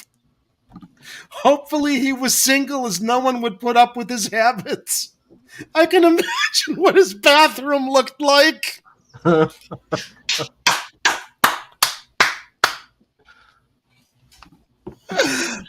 think that's everyone's parents right there. Right. And there's my sister laughing in at the end, too. Oh, I'm going to save that text screenshot for as long as I live as a as a reminder of how endearing my parents are. All right, so moving into the last story here. Ed shared this with me in Slack. The Chicago Board of Elections is in critical need of election judges in the 35th Ward for the upcoming February 28th, 2023 municipal election. This is the 35th Ward. We're hoping that you may be interested in serving in this important role or may have friends or family who may be interested in serving. Election judges are the frontline workers in supporting free and fair elections in our city, and judges can make up to $230 for Election Day. Click here to learn more and sign up to be an election judge for the February 28th, 2023 municipal election. Election judges must meet all of the requirements listed in the application, including U.S. citizen or registered voter in Cook County, 18 or older, able to speak, read, and write English. Questions, call 312-269-7984 or email electionjudge@chicagooelections.gov. Now, I would imagine that there are probably a need for election judges in wards all across the city, and there is a link. Yeah. And there's a website here that we are going to, there you go. Ed beat me to it. It's in the live chat there now. So you can all, if you want to make an extra $230 and meet those requirements, check out and see if your ward needs election judges. Yeah, if I didn't have to work, I would do it. That's $230. Yeah. And you're actually helping democracy. For this first man. That's a lot of money. It's not a lot of money, but it's a few bucks, and you're breaking up a little bit, so maybe it's good that we're toward the end of the pizza show. Money, Jerry. It's pizza money. That's right. So actually, there's a couple other updates here in the live chat.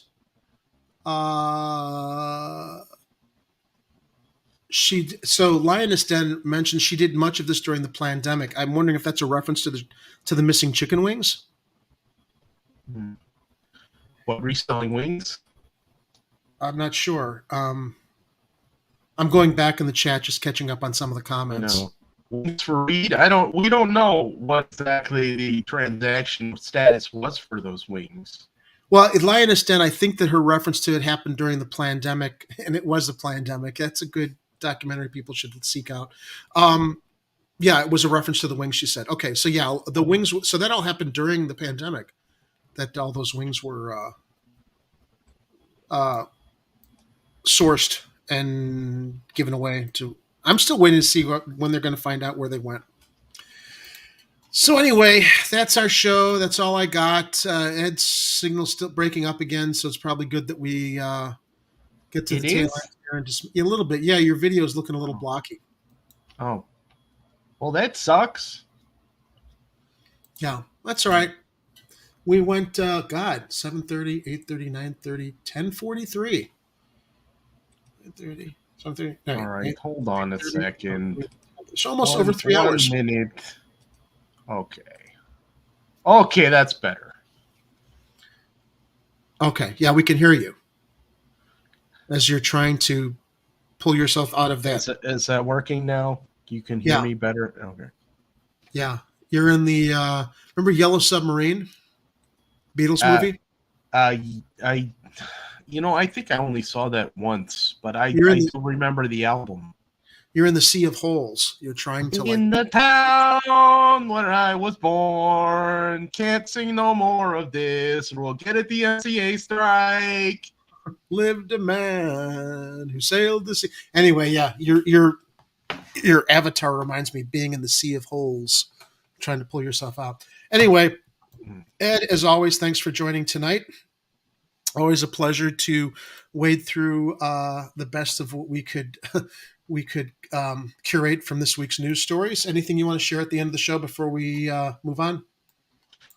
The usual. It's Pizza Friday. Everybody head to realdeepdish.com and learn how to make Chicago pizza at home. It's actually pretty easy to make dish. You sound like you're definitely underwater right now. Blah, blah, blah, blah, blah.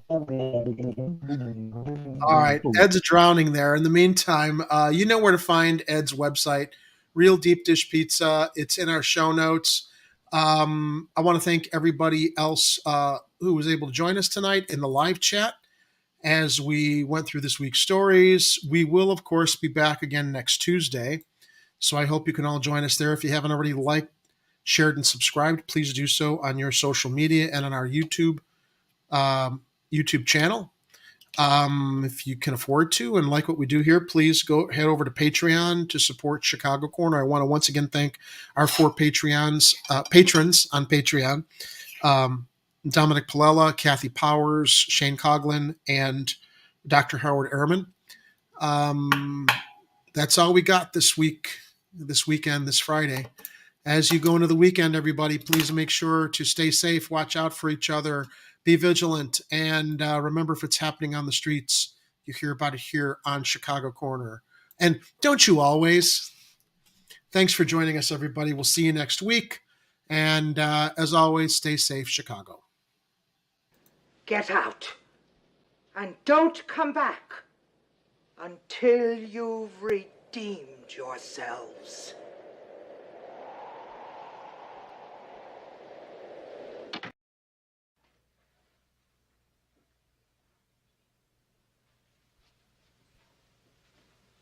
You're still here? It's over. Go home.